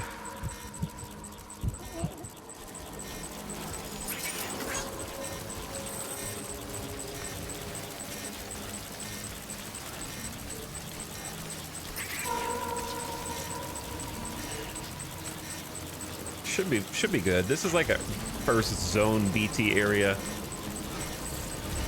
Plus the Desire Path kind of shows where everybody navigated through, which I kind of accidentally followed.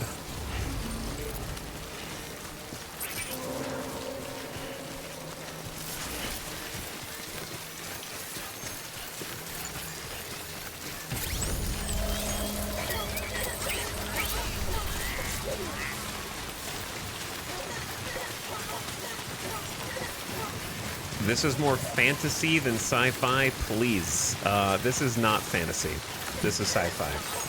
Sorry. You don't have to like it, or you may think that it's beneath you, but this is sci-fi. Beginning scan. Scanning bridges ID. Verifying ID. Decon keeping clear. Weapons detected. Decontaminating. This is All clear.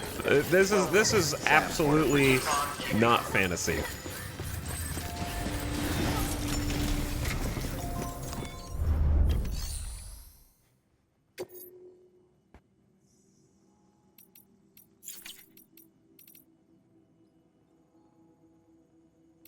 Okay, let's go to the room.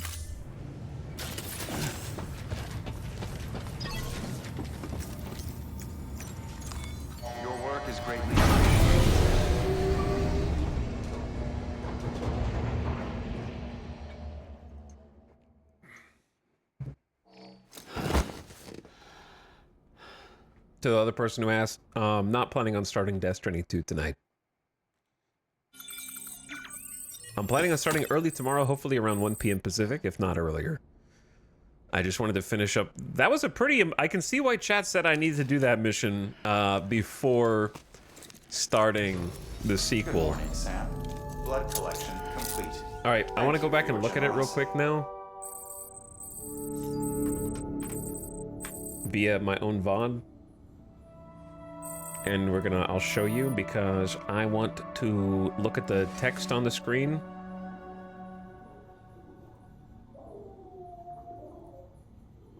If I can find it.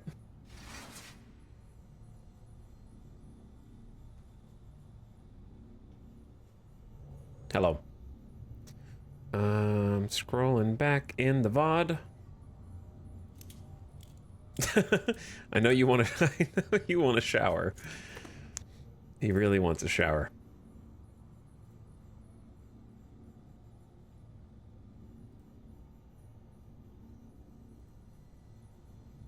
Okay, I think I found it.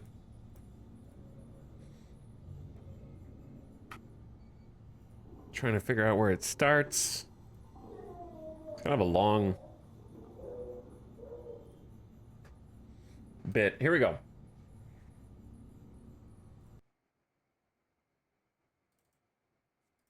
Sam, chill, man.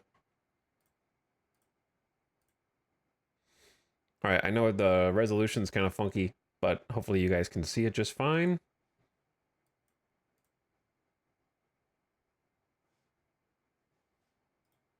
One of two things. Either. Okay. There's like a few seconds after this.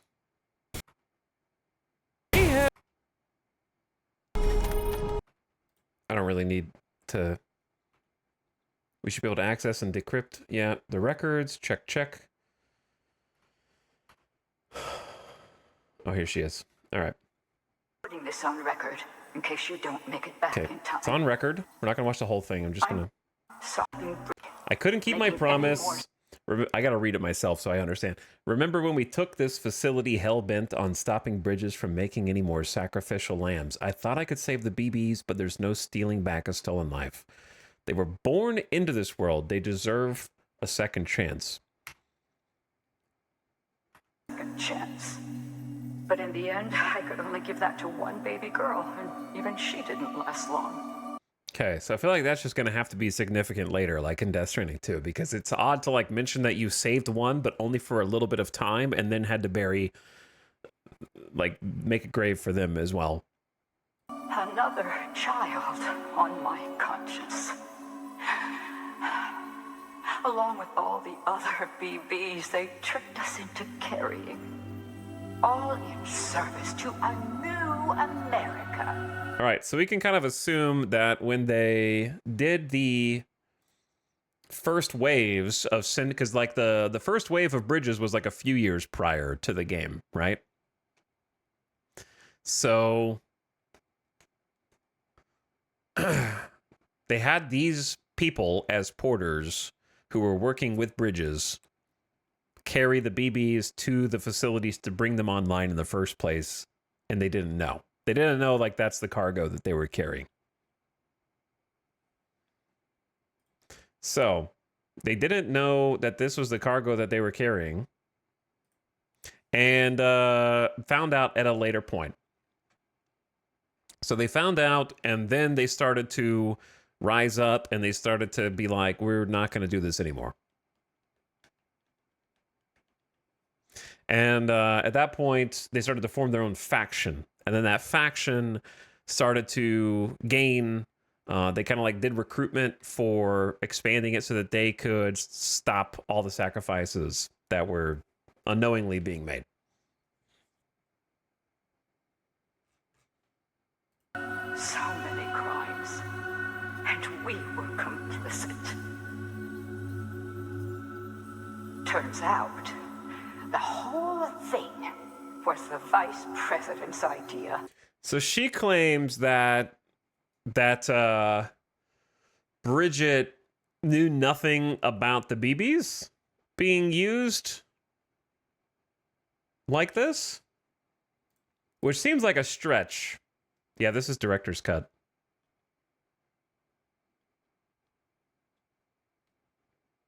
Like after Bridget was already president. So who, do we know at this point who is the vice president? We know that's not true, don't we? Like, that's what I'm trying to remember. It's like corrupting my brain. Bridget was the VP before the void out killed the president. So then she became president. John was not the VP. Do we know who the VP was at this point after, like, chain of command changed?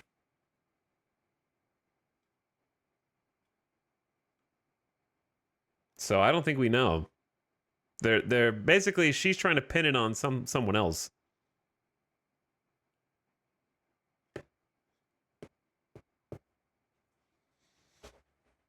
Are we assuming a VP was nominated? Chat, I'm not the foremost American political expert, but I'm pretty sure if a president were to die in a void out, the VP automatically becomes the president.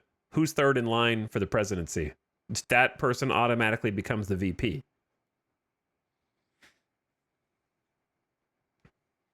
Speaker, yeah, the Speaker of the House would automatically become the VP, right? Incorrect? They have to nominate a vice president from that point on?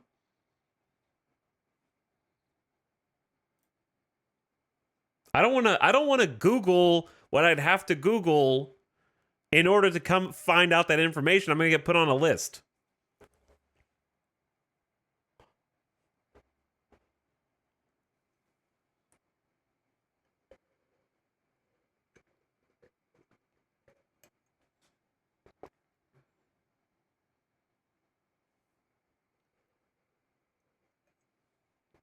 He got us.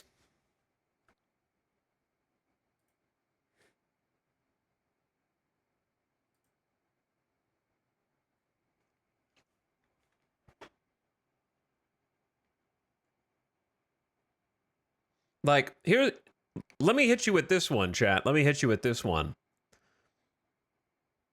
As far as we know, chain of command is bullshit in the world of Death Stranding anyways, because once Bridget Strand dies in Death Stranding 1, Amelie just becomes the new president, basically, because they were going to be like either Sam or Amelie. Like, they kind of just decide anyways, right?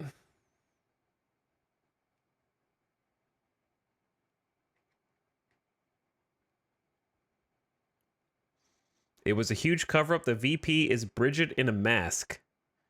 The reason she wore the mask during the BB experiments, so no one knew for sure, and they could easily cover it up. Her thinking it was the, I don't think that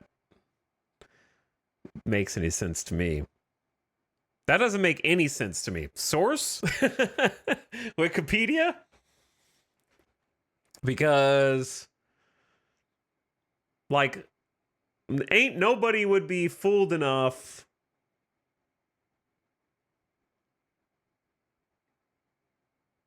that doesn't make any sense. Like, Bridget can't be like, I'm the president. Die Hardman mask. I am now the vice president. Who am I? Like that, there's no way. There's no shot. The only the only thing that I would I kind of said this during Death Stranding 1. My assumption was that Bridget wore the mask until she was old, because I don't think we ever see young Bridget as the VP in any of the flashbacks. Anytime we see Bridget in a flashback when she's young, she has the Die Hardman mask on. So my assumption was that she wore the mask until she was elderly. And then once she's elderly, she takes the mask off. And the reason for that is if they had pictures of her when she was young without the mask, they would easily be able to tell that Amelie, who they see via Holo, has the is literally identical and could never pass for her daughter. So that she just wore the mask until she was super old so that nobody could ever look at two pictures of them side by side and be like, that's the same person.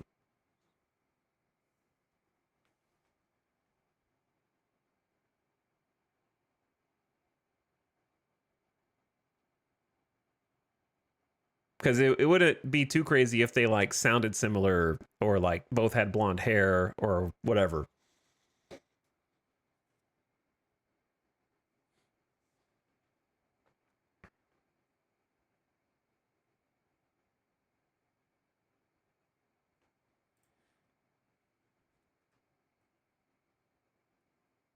But anyway, I think the short answer is we don't know. All right. The short answer is we don't know at this point who the VP was. I don't think the game ever states one way or the other.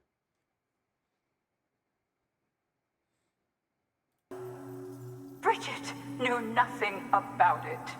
Stumbled on that little revelation after you left. Just goes to show, you can never be sure who the real enemy is. Anyway, on my last legs, in case you can't tell. Cancer. Terminal. Okay. Take it. If you come too late, Don't carve me a headstone. Take it out on the bastards who built this place. So she has like a call to action for Higgs. So Higgs is pissed because his like quote unquote mother is dying of cancer and like kind of failed in this mission, so he's taking it out on Bridges. I need you to deliver a... All right, deliver a message to Fragile. I'm sorry, it wasn't enough. I had to try, even if I had to leave you, and I robbed you of the mother you deserved. I think of you every day. Will. I forgot to snooze. Okay, she never stopped thinking of Fragile. I forgot to stop the ads. Bridges wants to build a new America on the bodies of murdered children. I left my family to gather men and women like you to mold you into the soldiers I needed to stop them. Okay, so she's basically like admitting that she's responsible for like radicalizing Higgs and the other people against Bridges. Mold you into the soldiers I needed. Can lead the... Peter Englert, aka Higgs, you and my girl can lead the way. So him and Fragile. And then add. Cut. And then there was an ad. And then I fast forward. Store. But West. Chad, I have to hurry because I want to do the other mission before 9 o'clock, before Death Stranding 2 comes out. Hurry up, me! Get back! Also, I'm trying to explain what I'm Fragile to see. Too far. Why does it take us so damn long to load? Why does every like 5 seconds take... fighter and a damn good one. And please, keep Fragile close. You're like a son, which makes you her brother. All right, so she's basically just saying, take care of Fragile. I have never seen Sam do this in the entire game. Have we ever seen Sam do this? I'm glad I saw this at the last minute before launch. Pretty substantial lore, yeah.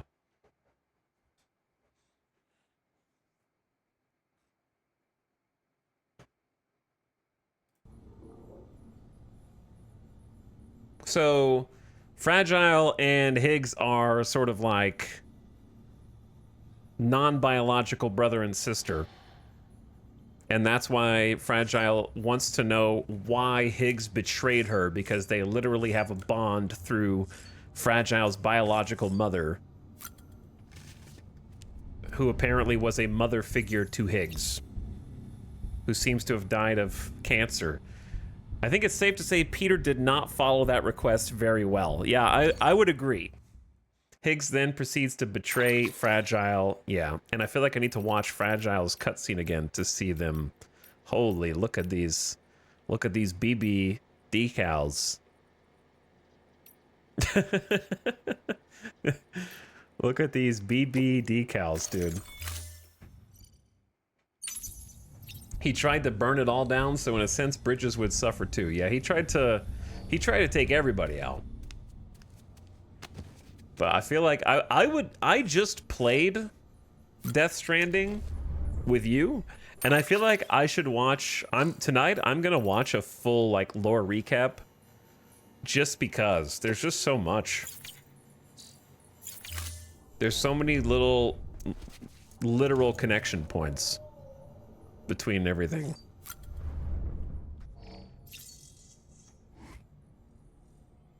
We never saw this one, did we? Die Hardman giving a speech. Everybody watching the speech. You were also Yup Time Brain. That's true. I was like not at my best. I was not at my best. Okay, so they said lake.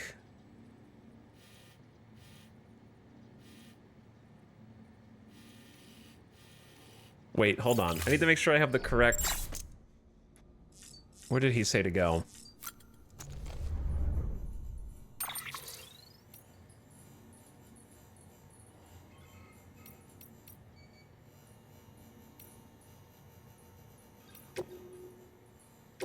He said... The last chip's in a ruined mall. There's a delivery terminal there too. Grab the order from the distro center south of Lake Knot City. South of Lake Knot City.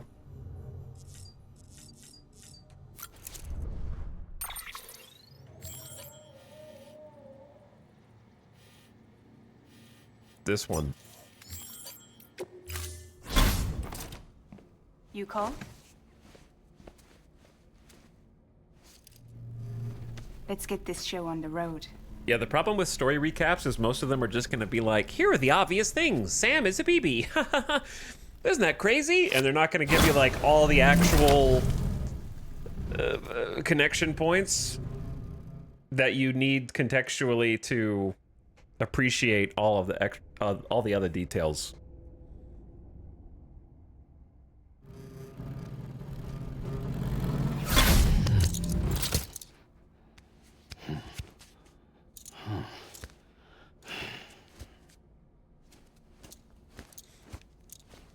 How can he be BB if he is old? That's what the entire 5 hours of the end of the game are about.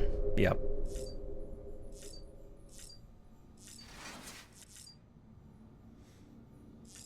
So I would recommend just Googling Death Stranding cutscenes and watching, like, the last couple hours of the game.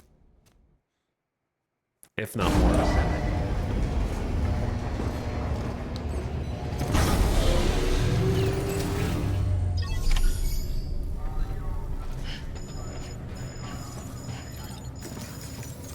I can give you the shortest of rundowns, though.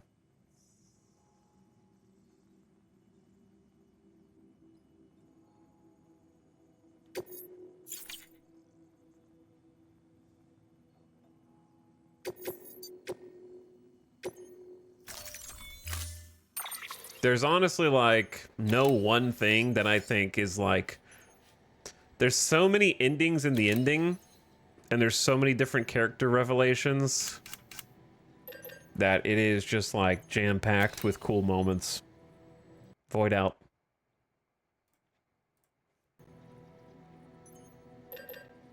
That there is no just one ending. Like, my point was that just saying one thing that happens is not enough.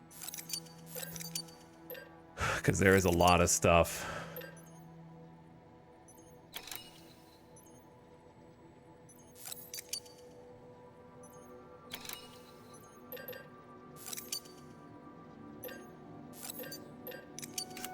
All right, I gotta make things again.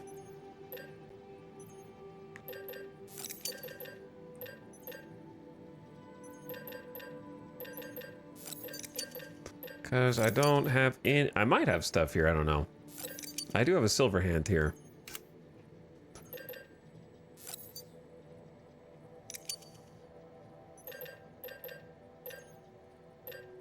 Brain not work so good.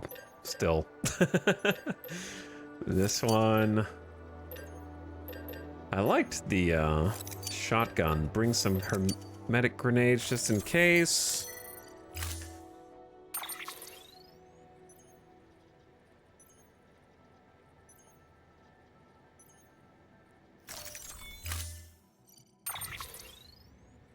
Okay, ladder.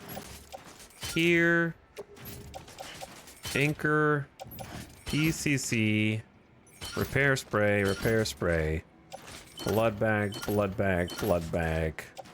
Boot. Skeleton. Shoulder. Shoulder armor. Bola gun. Grenade pouch goodies. More grenade pouch goodies. Blood bag. Feel like that's good. Ad starting soon already?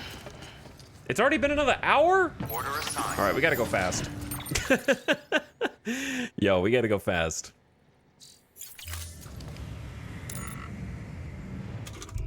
We gotta speed this up, dude. All right, I'm just gonna walk. I'm just gonna. Did I take the mission?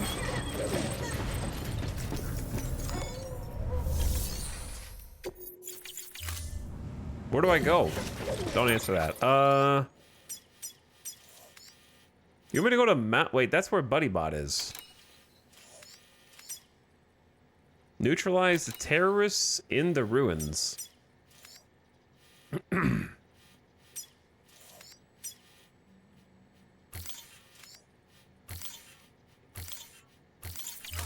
We gonna go fight? I should get a vehicle then.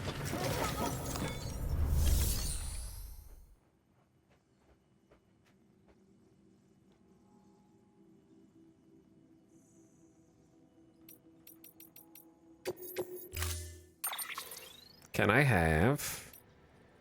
Yeah, this is... One of these is good.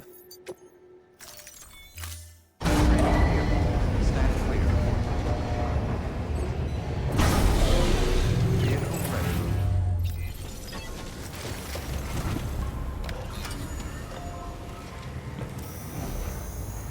Is there an implication that Sam developed his phobia of touch as a result of being a BB and having his connection to the world of the dead severed when Amelie brings him back? He's unable to connect to the world of living either in fierce contact. Yeah, I mean, I think that's a reasonable interpretation.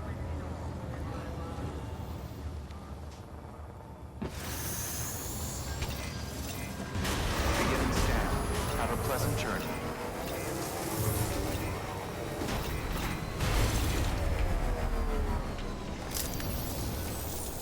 You're in something, all right?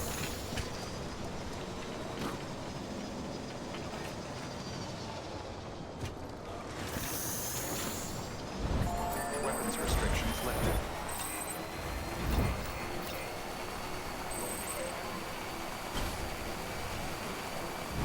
I thought he got it later after his family died. I mean... Probably. I don't know, dude. I'm not Kojima. I'm just reading chat messages.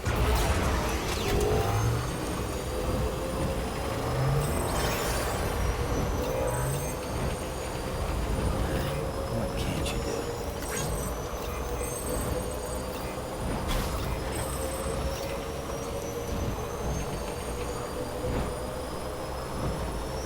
Is that what the hand tattoos are? No, that's just Norman Reedus. Someone's happy. Norman Reedus just has tats.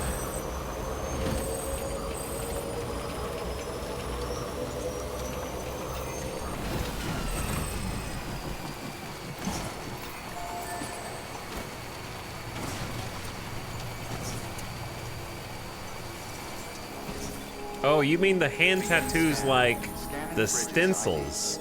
I thought you meant like the tattoos he literally has on his hands with the X's and the smiley face. Until departure.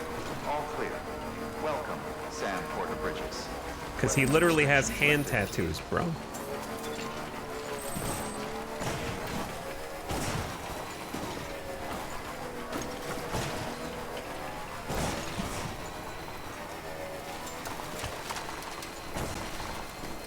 Welcome back from the ad. I haven't done anything except get closer to the objective. And also read chat's comments trying to theorize about Sam's phobia of being touched.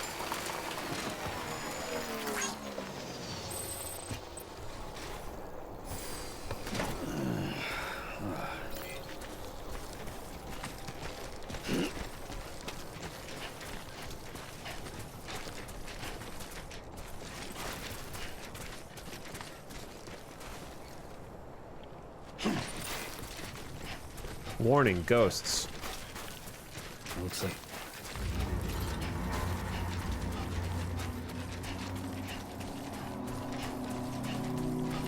I don't see any ghosts. I assume my ladder up here is gone too. Shit. I didn't realize they were this close. It's over.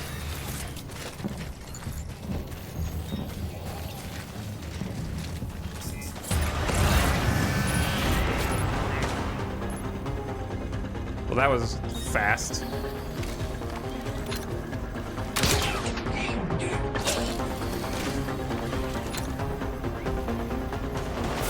Whoa, you can't just come out the door shooting like you know where I am? That's cheating, dude.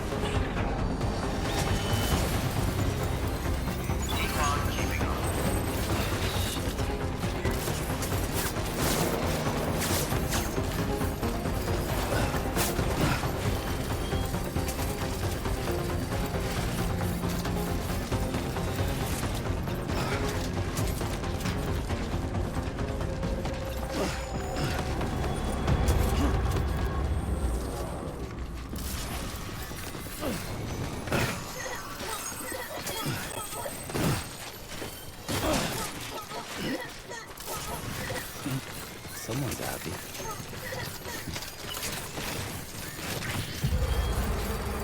There's a lot of dudes here.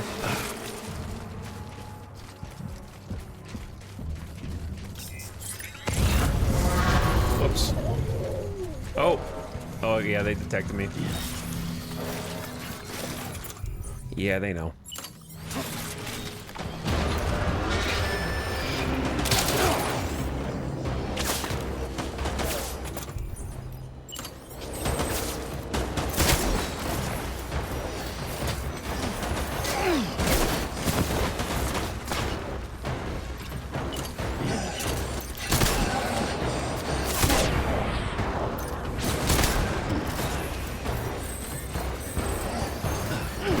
Shit!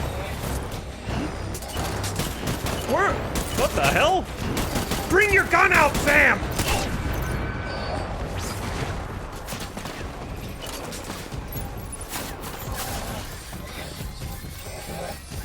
The only problem... Hold on.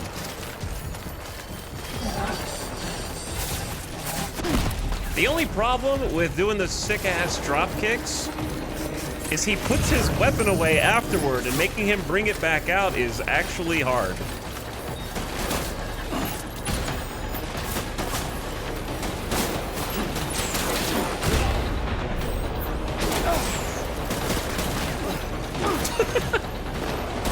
Shit, shit!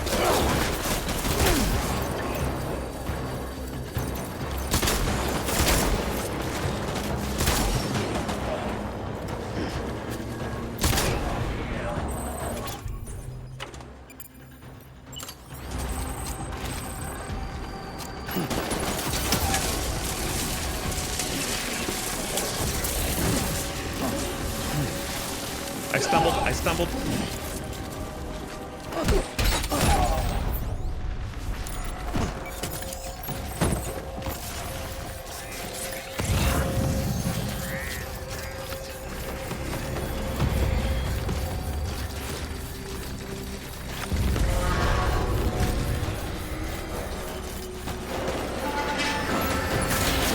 Shit!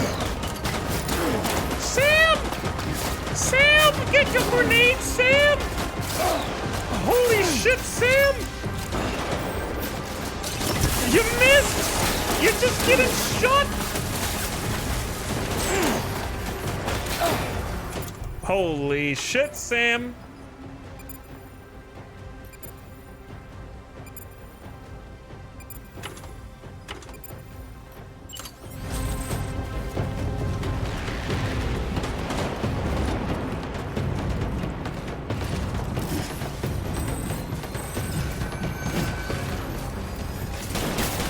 Damn tripping bastard!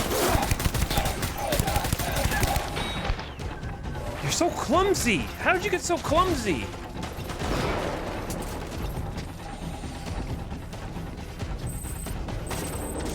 Where did he get so clumsy, dude?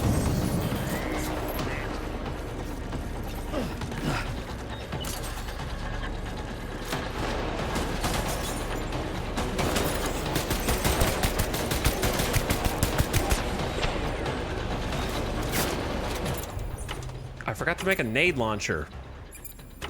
And I also dropped my shotgun.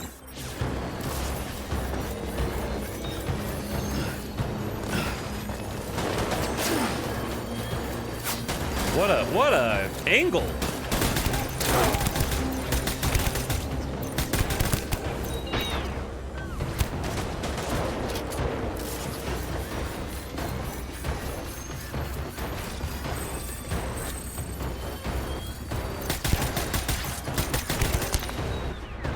These are non-lethal bullets.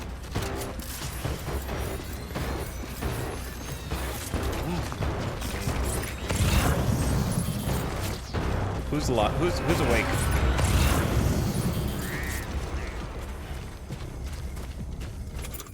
This bro's awake.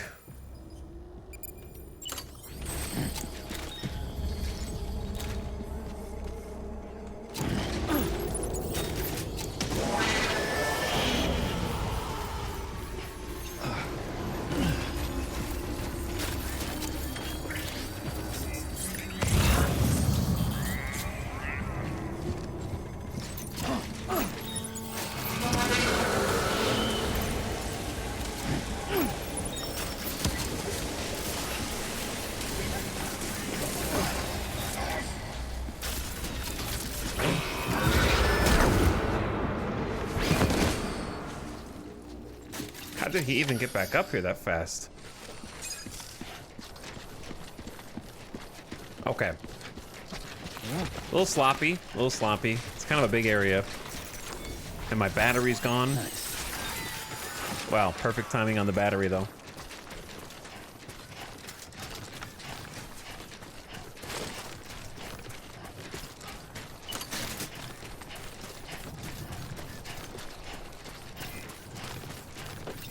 So, the thing that I am most intensely curious about for Death Stranding 2 is, much like chat has already been discussing, there are a lot of seemingly relevant contextual things about Sam or about different aspects that are in a lore journal note, which you may not find if it's linked to a collectible that you didn't pick up and scan.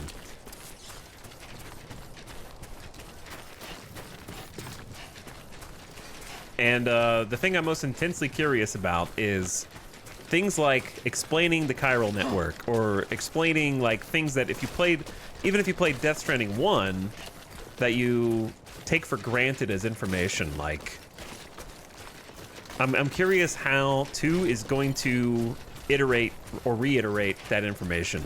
Because in the case of the really obvious stuff, is there really going to be a guy talking to Sam and being like, well, the chiral network, here's what the chiral network is. And Sam's like, bitch, I know. I connected it all up in the first game, okay? I know. Like, is there going to be somebody, like, explaining that to him again when the second game starts so that people who didn't really play the first one know what's going on?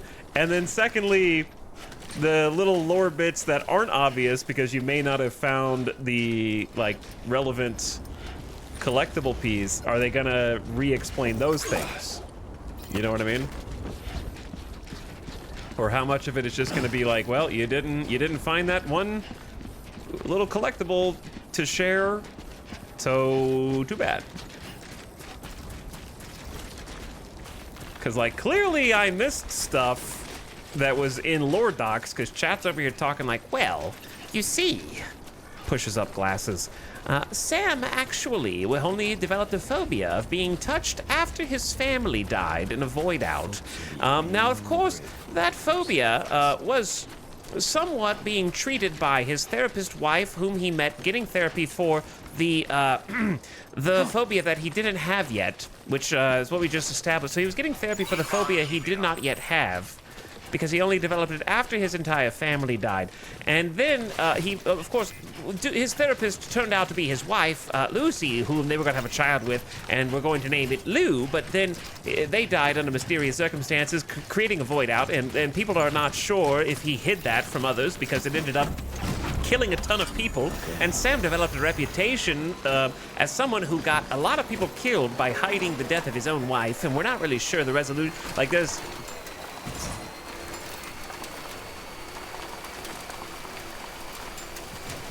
I think some of those actually come from getting 5 stars on the late game prepper places.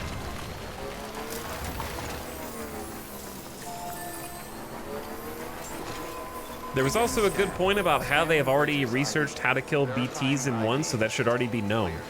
Yeah. So I think I mentioned that briefly when we were just playing 1, which is that I don't think BTs can be the primary enemy because of that. And if they are, they're just going to have to lean extremely hard into the, well, these are not normal BTs. These BTs are immune to Sam's blood.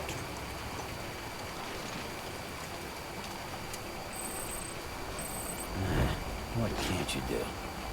But the question, of course, becomes, at the end of Death Stranding 1, if Amelie seals off her beach in order to stave off the Extinction Entity event, thereby also sequestering the Death Stranding, which apparently was caused by her bringing Sam back to life in the first place. The next question is, does bringing Lou back to life create a second Death Stranding? But then the timefall stops at the end of the game. So if the timefall stops and the Death Stranding is averted because she seals off her beach, then are any BTs we encounter even susceptible to Sam or his liquids? And wouldn't that collapse the chiral network as well? I don't know, man! I'm just gonna have to play the game and find out. I don't know. I have no clue. Beginning scan. Scanning bridges ID. Verifying ID. Clear. Weapons detected. Decontamination. All clear. Welcome, Sam Porter Bridges.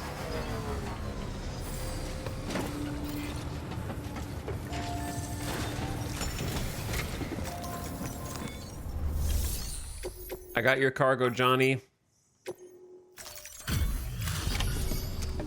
I finished it.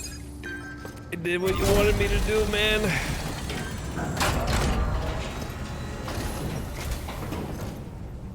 Everything all right, Sam? I didn't even kill anybody.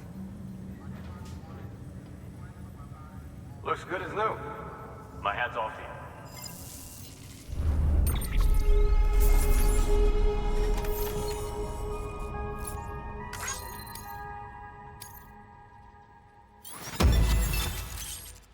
Creator, Cyberpunk 2077, Jackie Wells. 2 interviews. Jay has upgraded the compass. It has increased range.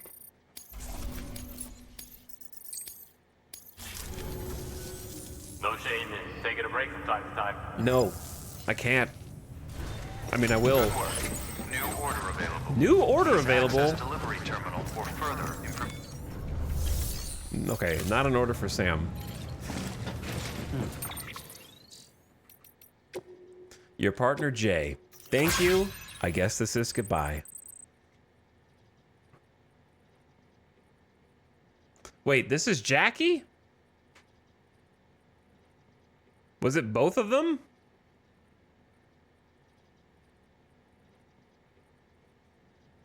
Ya acuerdo, Sam?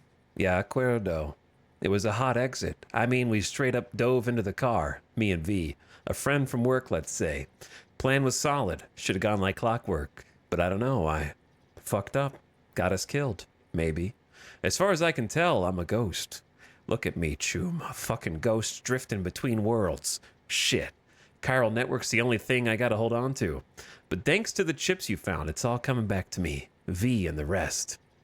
Just gotta work out where and when I went wrong. Then I'll be able to go home. No reason why I can't. As far as I can tell, ain't got no body to worry about. I'm all data and memory and grudges. Nothing to lose, everything to gain. Worth a shot, you know? Which means it's time for us to say goodbye. Can't thank you enough, Sam, for real. As a parting gift, I tweaked your compass one last time. Ought to be able to disable trucks and sensor poles from even further away now. Also want to give you a couple holograms. One of the genius from our world, and the other of one fine-looking hermano. I mean, just look at that guy. Hope you'll think of me. Adios, Sam. Maybe we'll meet again someday.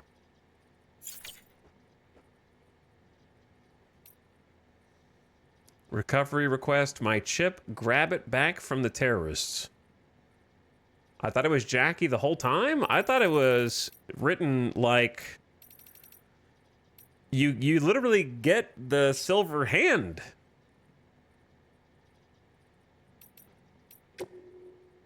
Like, sure, he speaks Spanish sometimes, but in some of the... Like, so does Johnny, I think.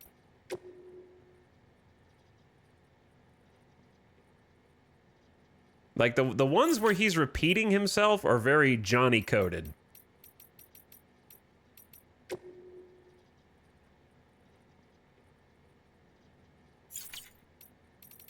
The ones where he's, like, talking in circles. Like Sam the man, Sam the big man. Like that, all that stuff, that's very, very Johnny to me. Like, maybe that's how I ended up over here. I don't know. Dunno. All I gotta go on is a record of a memory of a memory. But the V I keep seeing has to be the key to it all. V. I can almost feel the letter. Touch it. Maybe the more chips I analyze, the more I'll learn. Like, that's not, that to me, that doesn't sound like Jackie. I feel like it's both of them. But the last paragraph?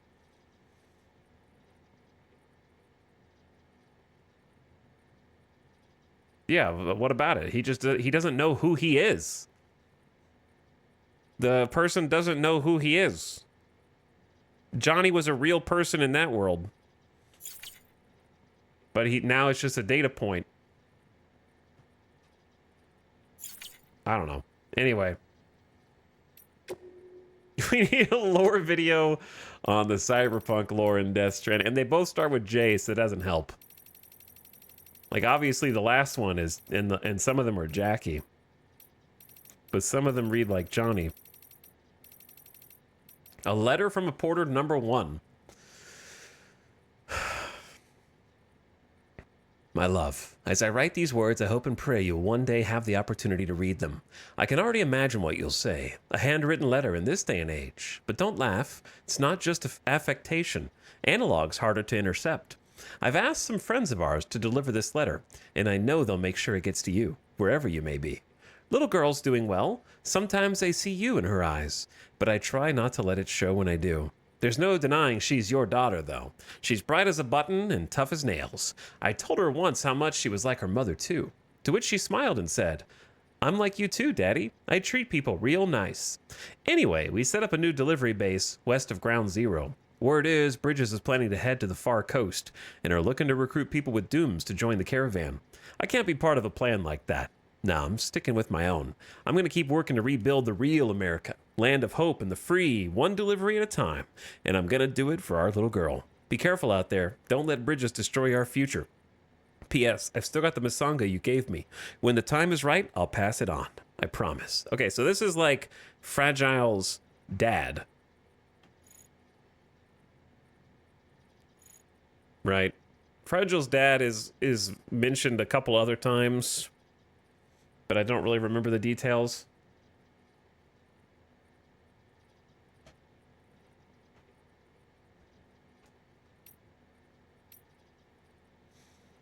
Yeah, that was the bracelet. They each had a Misanga for Fragile and her mother. So, yeah, Coffin's husband. A letter from a porter #2. I hear the Bridges facility near Capital Knot City got blown up. The terrorists, that's what they're calling you, were all killed, apparently. I guess that means you won't be reading this letter. Yet here I am, writing it all the same. You did it, love. You put a stop to the BB program. You may have even helped President Strand find renewed purpose. She's reasserting her authority. claiming she wants to help us rebuild America. And you know what? I believe her. She's nothing like the VP. She's reworking the expedition, proposing a chiral network that could be established without the human cost. But she says she can't do it without us. She needs our connections, our expertise. It sounds like the new plan is for her son, Sam, to lead the expedition. If we're lucky, he's a straight shooter who will help us rebuild America the right way. Help us to honor the sacrifice you've made. P.S. Our daughter's grown up to be a fine young woman. Not that there was ever any doubt. Still, I hope knowing that puts your mind at ease. Yay, no human cost for the chiral network.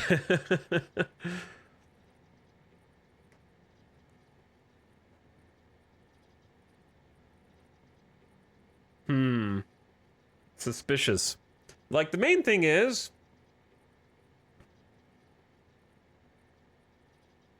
what's especially sus is the fact that, I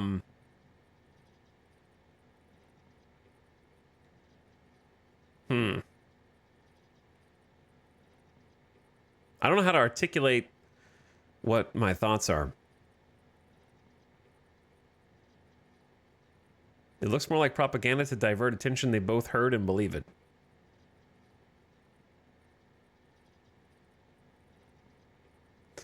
Like,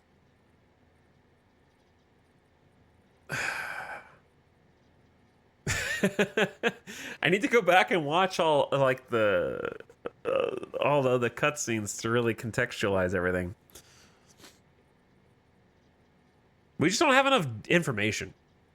Like, we don't know from their perspective what even happened to the VP, right? Like, we don't even know what happened. Unless there's another lore log somewhere that explains it, right? Just from, like, the story alone. The trip up is until this DC mission. A VP is never mentioned. Yeah, VP is never even mentioned. So, like, we don't really have context for anything. I think it's just stuff that's going to be explored in 2, probably. Bridget split Ka and Ha long before she was pressed, so I think she's probably responsible. Yeah. And Amelie says that they're basically they're the same person. However, we saw Mama, right? And, Mama lost her Ka a long time ago and was effectively dead already, right? And we know that Dead Man doesn't even have a Ka. My point is that I know this is a big stretch. Everything is a big stretch at this point. We got 25 minutes till Death Stranding 2 comes out. I'm just saying that is there not at least a small chance that Bridget Strand as the body could have a little authority that Amelie isn't in direct control over, and actually, like, just because of the same person, like Mama and I always forget. Mama's just so easy to remember. Lockney. They're like the same person, but they're also different.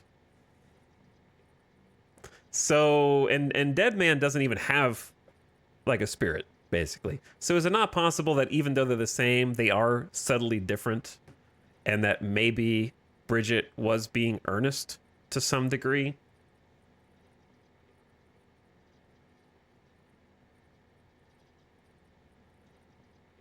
Like, at least a little bit? Final 5-hour cutscene showed Bridget freeze and Amelie begin acting. I don't know what that means. Like, Bridget's clearly still complicit, because Bridget's the one who's telling John to shoot, you know, Cliff, aka Mads, at the end, and is the one who herself accidentally shoots the BB. Like, I'm not saying she's not responsible or didn't know or something like that. So clearly this is propaganda, but I'm also suggesting that she could have been raising Sam differently than Amelie is raising Sam on the beach. And that they're not exactly one-to-one.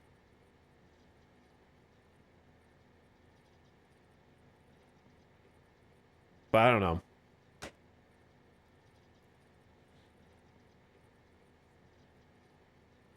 Like, Bridget is talking and then leaves, and then Amelie begins talking to you, then Amelie stops, and then Bridget resumes, showing that there is one entity controlling them. That could be explained where they both can't coexist on the beach, but they could coexist where one is in body and one is on the beach. Potentially.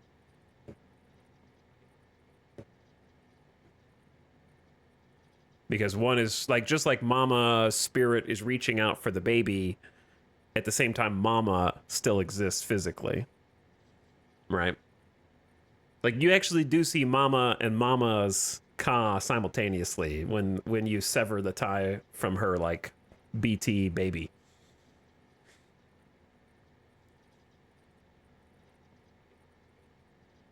But yeah, there are a lot of possibilities. I think it'll just go a lot more into it, presumably, because there's a lot going on for a Death Stranding 2. Bridget / Amelie is not dead. She's just like in exile, more or less, right? So she's still in play. She's still like on the table as far as exploring even more story.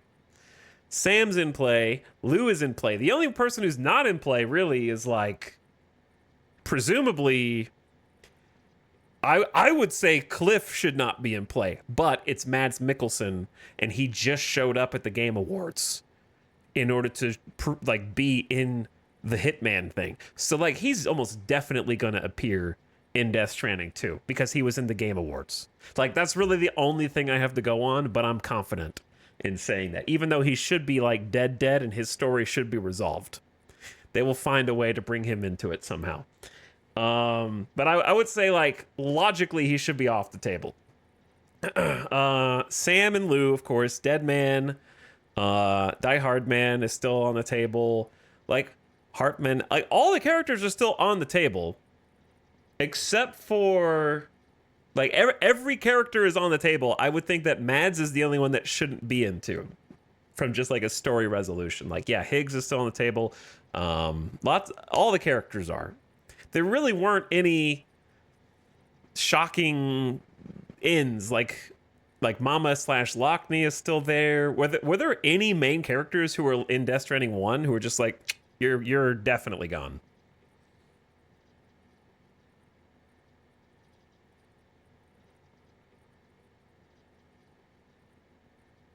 Dead Man said he carried dolls on the battlefield. Did he? When did he say that?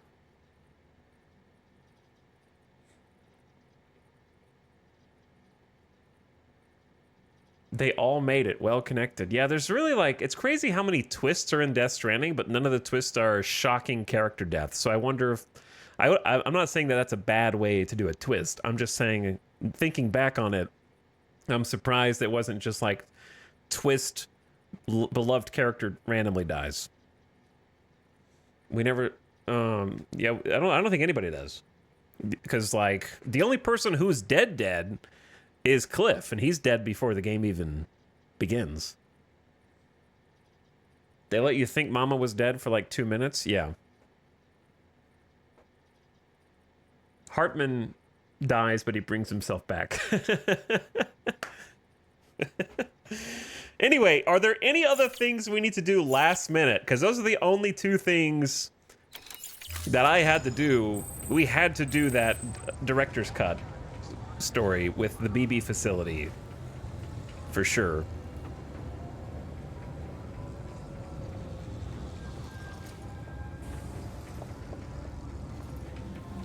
Cliff really had a sense of finality with the stop time segment, but I would never, yeah, that was his like curtain call in my opinion, but I wouldn't be surprised if he brought back his favorite guy either. He would have to bring him back in a very different way.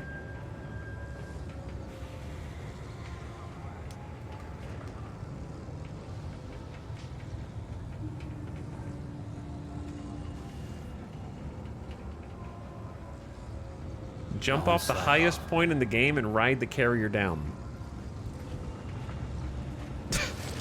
I don't even know how to get there.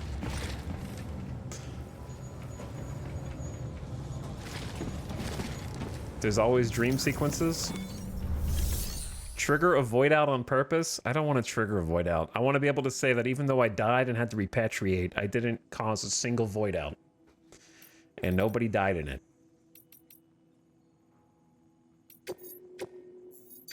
Your work is greatly. Yeah, I think he just meant dolls on the beach battlefield. Which we learned at the end of the game how those correlated to Sam as BB. Though now I forget, what was the one eye open thing? Because I remember the mark on the stomach was where Sam got shot.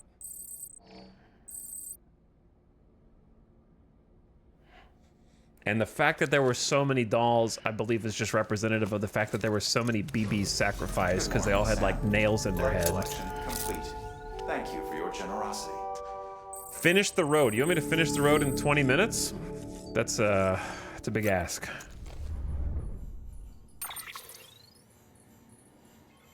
Yeah, I meant metaphorically what the one eye open with the doll was.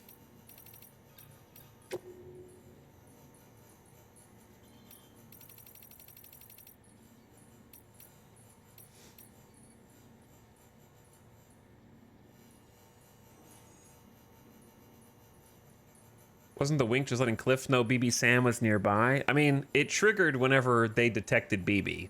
So the doll was representative of BB. And there was one scene in a cutscene where actual BB only has one eye open, but I forgot what the... And I was like, oh, that's why they always open one eye, and I like forgot what it was.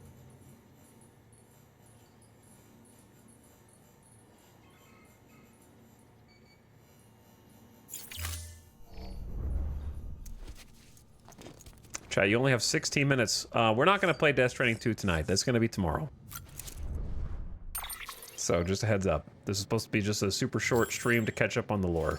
I mentioned it a few times, but it bears mentioning again.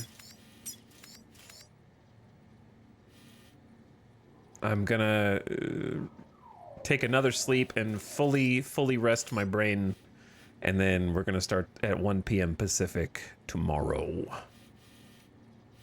Nice and early. All right, what if we go here? And if you forget, I'll update the exclamation stream command. Okay, Sam. Close your eyes. I do need some, maybe I should get Feel some your monster thoughts energies. And picture your destination. Might be dumb, just making sure the BB we have, yeah, that's, we have Bt.10, who we've named Lou. Sam was Cliff's BB. So all the flashbacks with Mads Mikkelsen, Cliff, are actually Sam's flashbacks.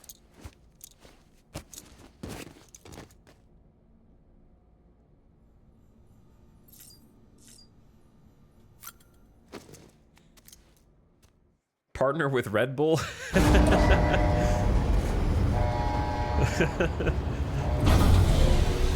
That's funny.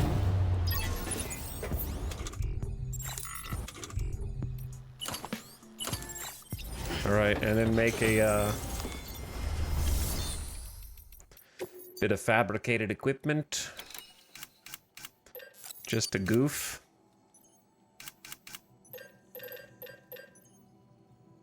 I don't have enough for an all-terrain skeleton 2.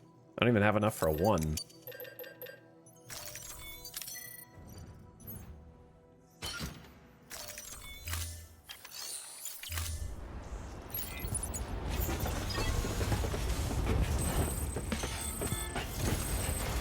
So, Sam is a little under-geared here for this.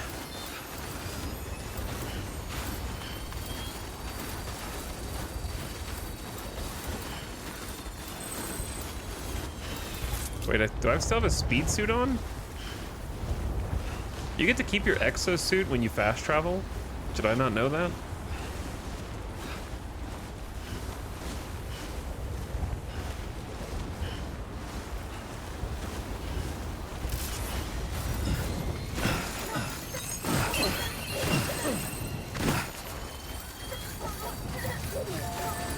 BB is super excited.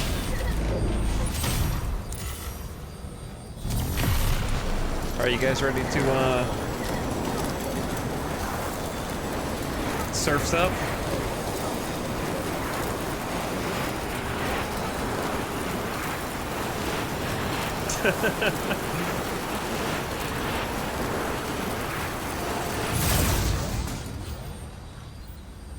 I'm gonna fall to my death, aren't I? Surprisingly, did not fall to my death. To be honest, there is no smooth way down. Hold on. Is this not better than surfing?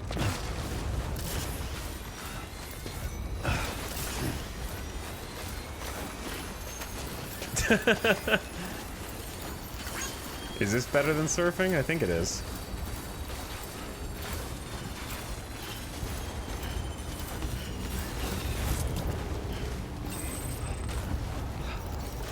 This one's for you. This one's for you. All right, here we go. Have a pleasant journey. Extreme.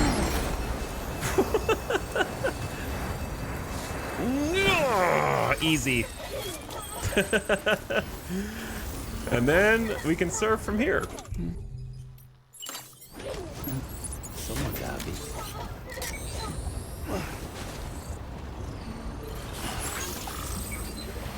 Oh yeah. That's what I'm talking about. Look at these slopes. This is a beautiful slope for surfing.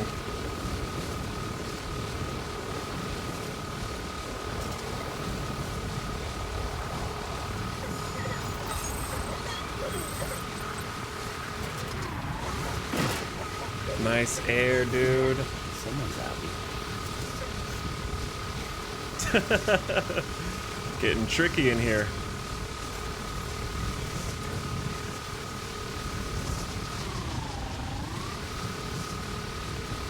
That might be the longest uninterrupted snowboard we've done.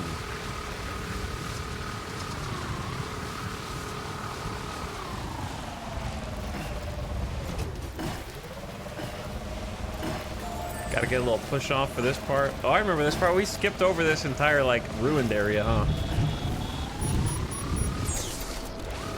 Where the BTs are chilling. Yo, what's up, my porters? Hey, mine's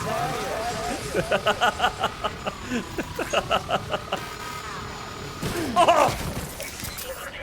You were docked 100 likes by a porter? Seriously? They took my likes. Mine's heavier, yeet. I'm sorry, BB. I'm sorry, but check this out. We almost made it all the way down.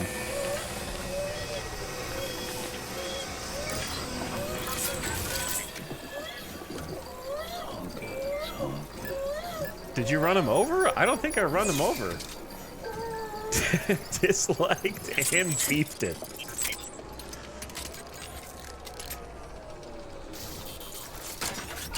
All right, chat. It's time to say goodbye to this campaign. We did our bonus content. We did the pretty important lore mission. There was a lot of juicy lore in that one. That seems like it's going to be directly relevant. Someone's happy. And I finished my V missions. The only thing we didn't do is find the companion cubes.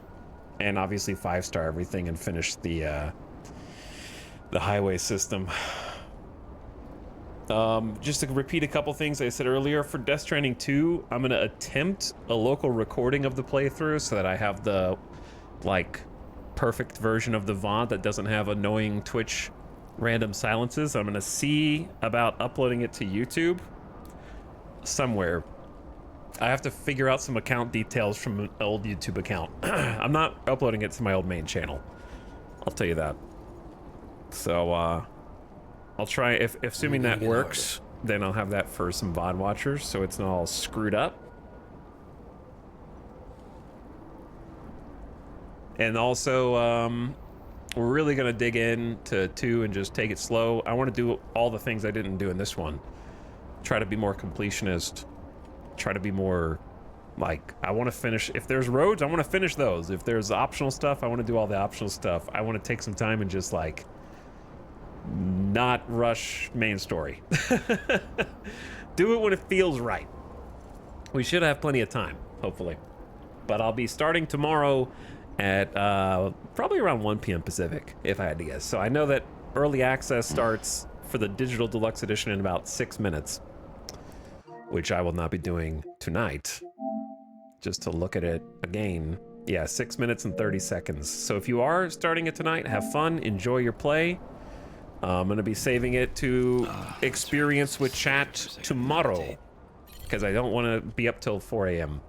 doing 2. I want to get a nice like early rotation where we start early each day and we can go late, but I don't want to be starting at 9-10 p.m. every day. Closing out the Death Stranding 1. But thank you, Carson, for the 61 months of sub. I appreciate you. And hello once again. Send it to whoever runs the library channel. Do you know how hard it is to send someone a 50 gig file versus just uploading it to YouTube? You won't be able to sleep tonight from anticipation. Well, I'll be able to sleep because I'll have anticipation for waking up early tomorrow and making sure that I get started as early as possible. But it's gonna be fun. I am pumped, man. I'm pumped, but I am gonna wait. I'm gonna show self-control. But GG's on the campaign. I'm glad I went back and did that other story mission. It feels necessary. I was gonna do it tonight off stream, but I was like, hell, let's just turn the stream on, get a short little 2-hour bonus content thing, and go from there. Google Drive and share it. So you think I should upload it so that someone else can upload it instead of just uploading it?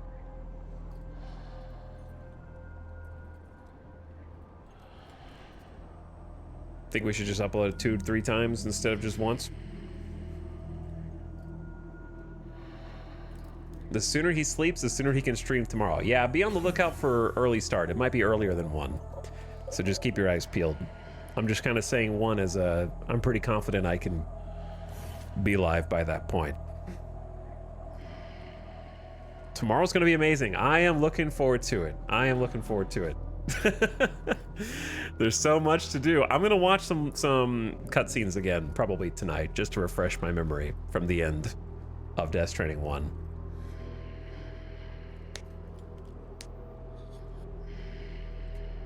Just keep compressing it over and over again until it's unintelligible.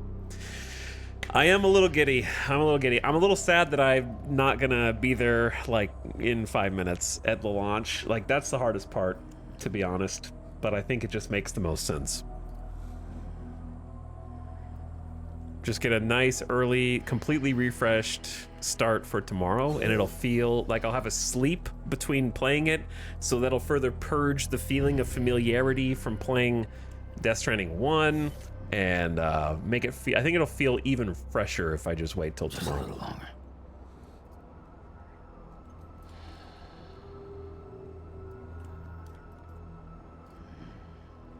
Spend some time away from the computer before going back to the content void. That's another thing. It gives me a little bit more time to chill for a bit before starting up another 12-hour stream.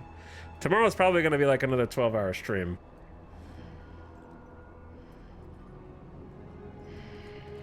I almost watched a streamer with early access and then realized they hadn't played 1, so I decided I would wait for the definitive playthrough. Yeah, we're lore nerds here. I'm not as much of a lore nerd as the people who've read every single interview from 5-starring everything, but we've got at least like 92%. Watch whoever you want, though. If there's someone else playing, I hope you have a good playthrough. If you want to watch everybody play, then, and to soak up all the details, or if you're just playing yourself, however you choose to enjoy the content, I hope you have a great time with it. Those of you playing tonight, good luck. I hope the servers work. They did in 2019 for 1. I don't remember any problems with the Death Stranding 1 servers, and I assume that having an asymmetric multiplayer game for the last 6 years has taught them how to make sure that stays up and uninterrupted. But I hope you have a really smooth experience for those of you that are playing. And those of you who will be enjoying it on your own so that you can preserve your spoiler-free nature, have a good time with Kojima's latest masterpiece. I got really excited earlier when I saw Gene Park, who I guess reviewed it for the Washington Post. I follow Gene Park on Twitter because I like their tweets, say that it's Kojima's best writing since Metal Gear Solid 3, and it's another Kojima masterpiece. And it is the team at their absolute best for gameplay as well. So I was very excited to see that. And so it only made me more hyped. They said it was the best combination of narrative and gameplay. And it was at their best for both. And it's another bona fide masterpiece. So that's all I need to hear. I haven't read any of the other reviews or anything like that. All right, you guys are down to T-minus like 2 minutes. It looks good. It looks promising. It looks like it's going to be phenomenal. Expectations are pretty damn high. And we just played the first game, so I'm going to be able to go back and forth and draw comparisons, both gameplay and story-wise, between the two, and also thematic comparisons. I'm most interested to see, like, here's the thing that's got me going like, holy shit, that's crazy. It's a small thing, but it is a thing. Death Stranding 2, on the beach, should we have connected? In all caps, question mark. That's what's got me. Should we have connected? Like, Death Stranding 1, we've connected. Here's the benefits of being connected with everyone as people and via the chiral network. But should we have? What's the fallout? So I think I agree. That's the perfect tagline. All right, chat, here we go. 5, 4, 3, 2, 1.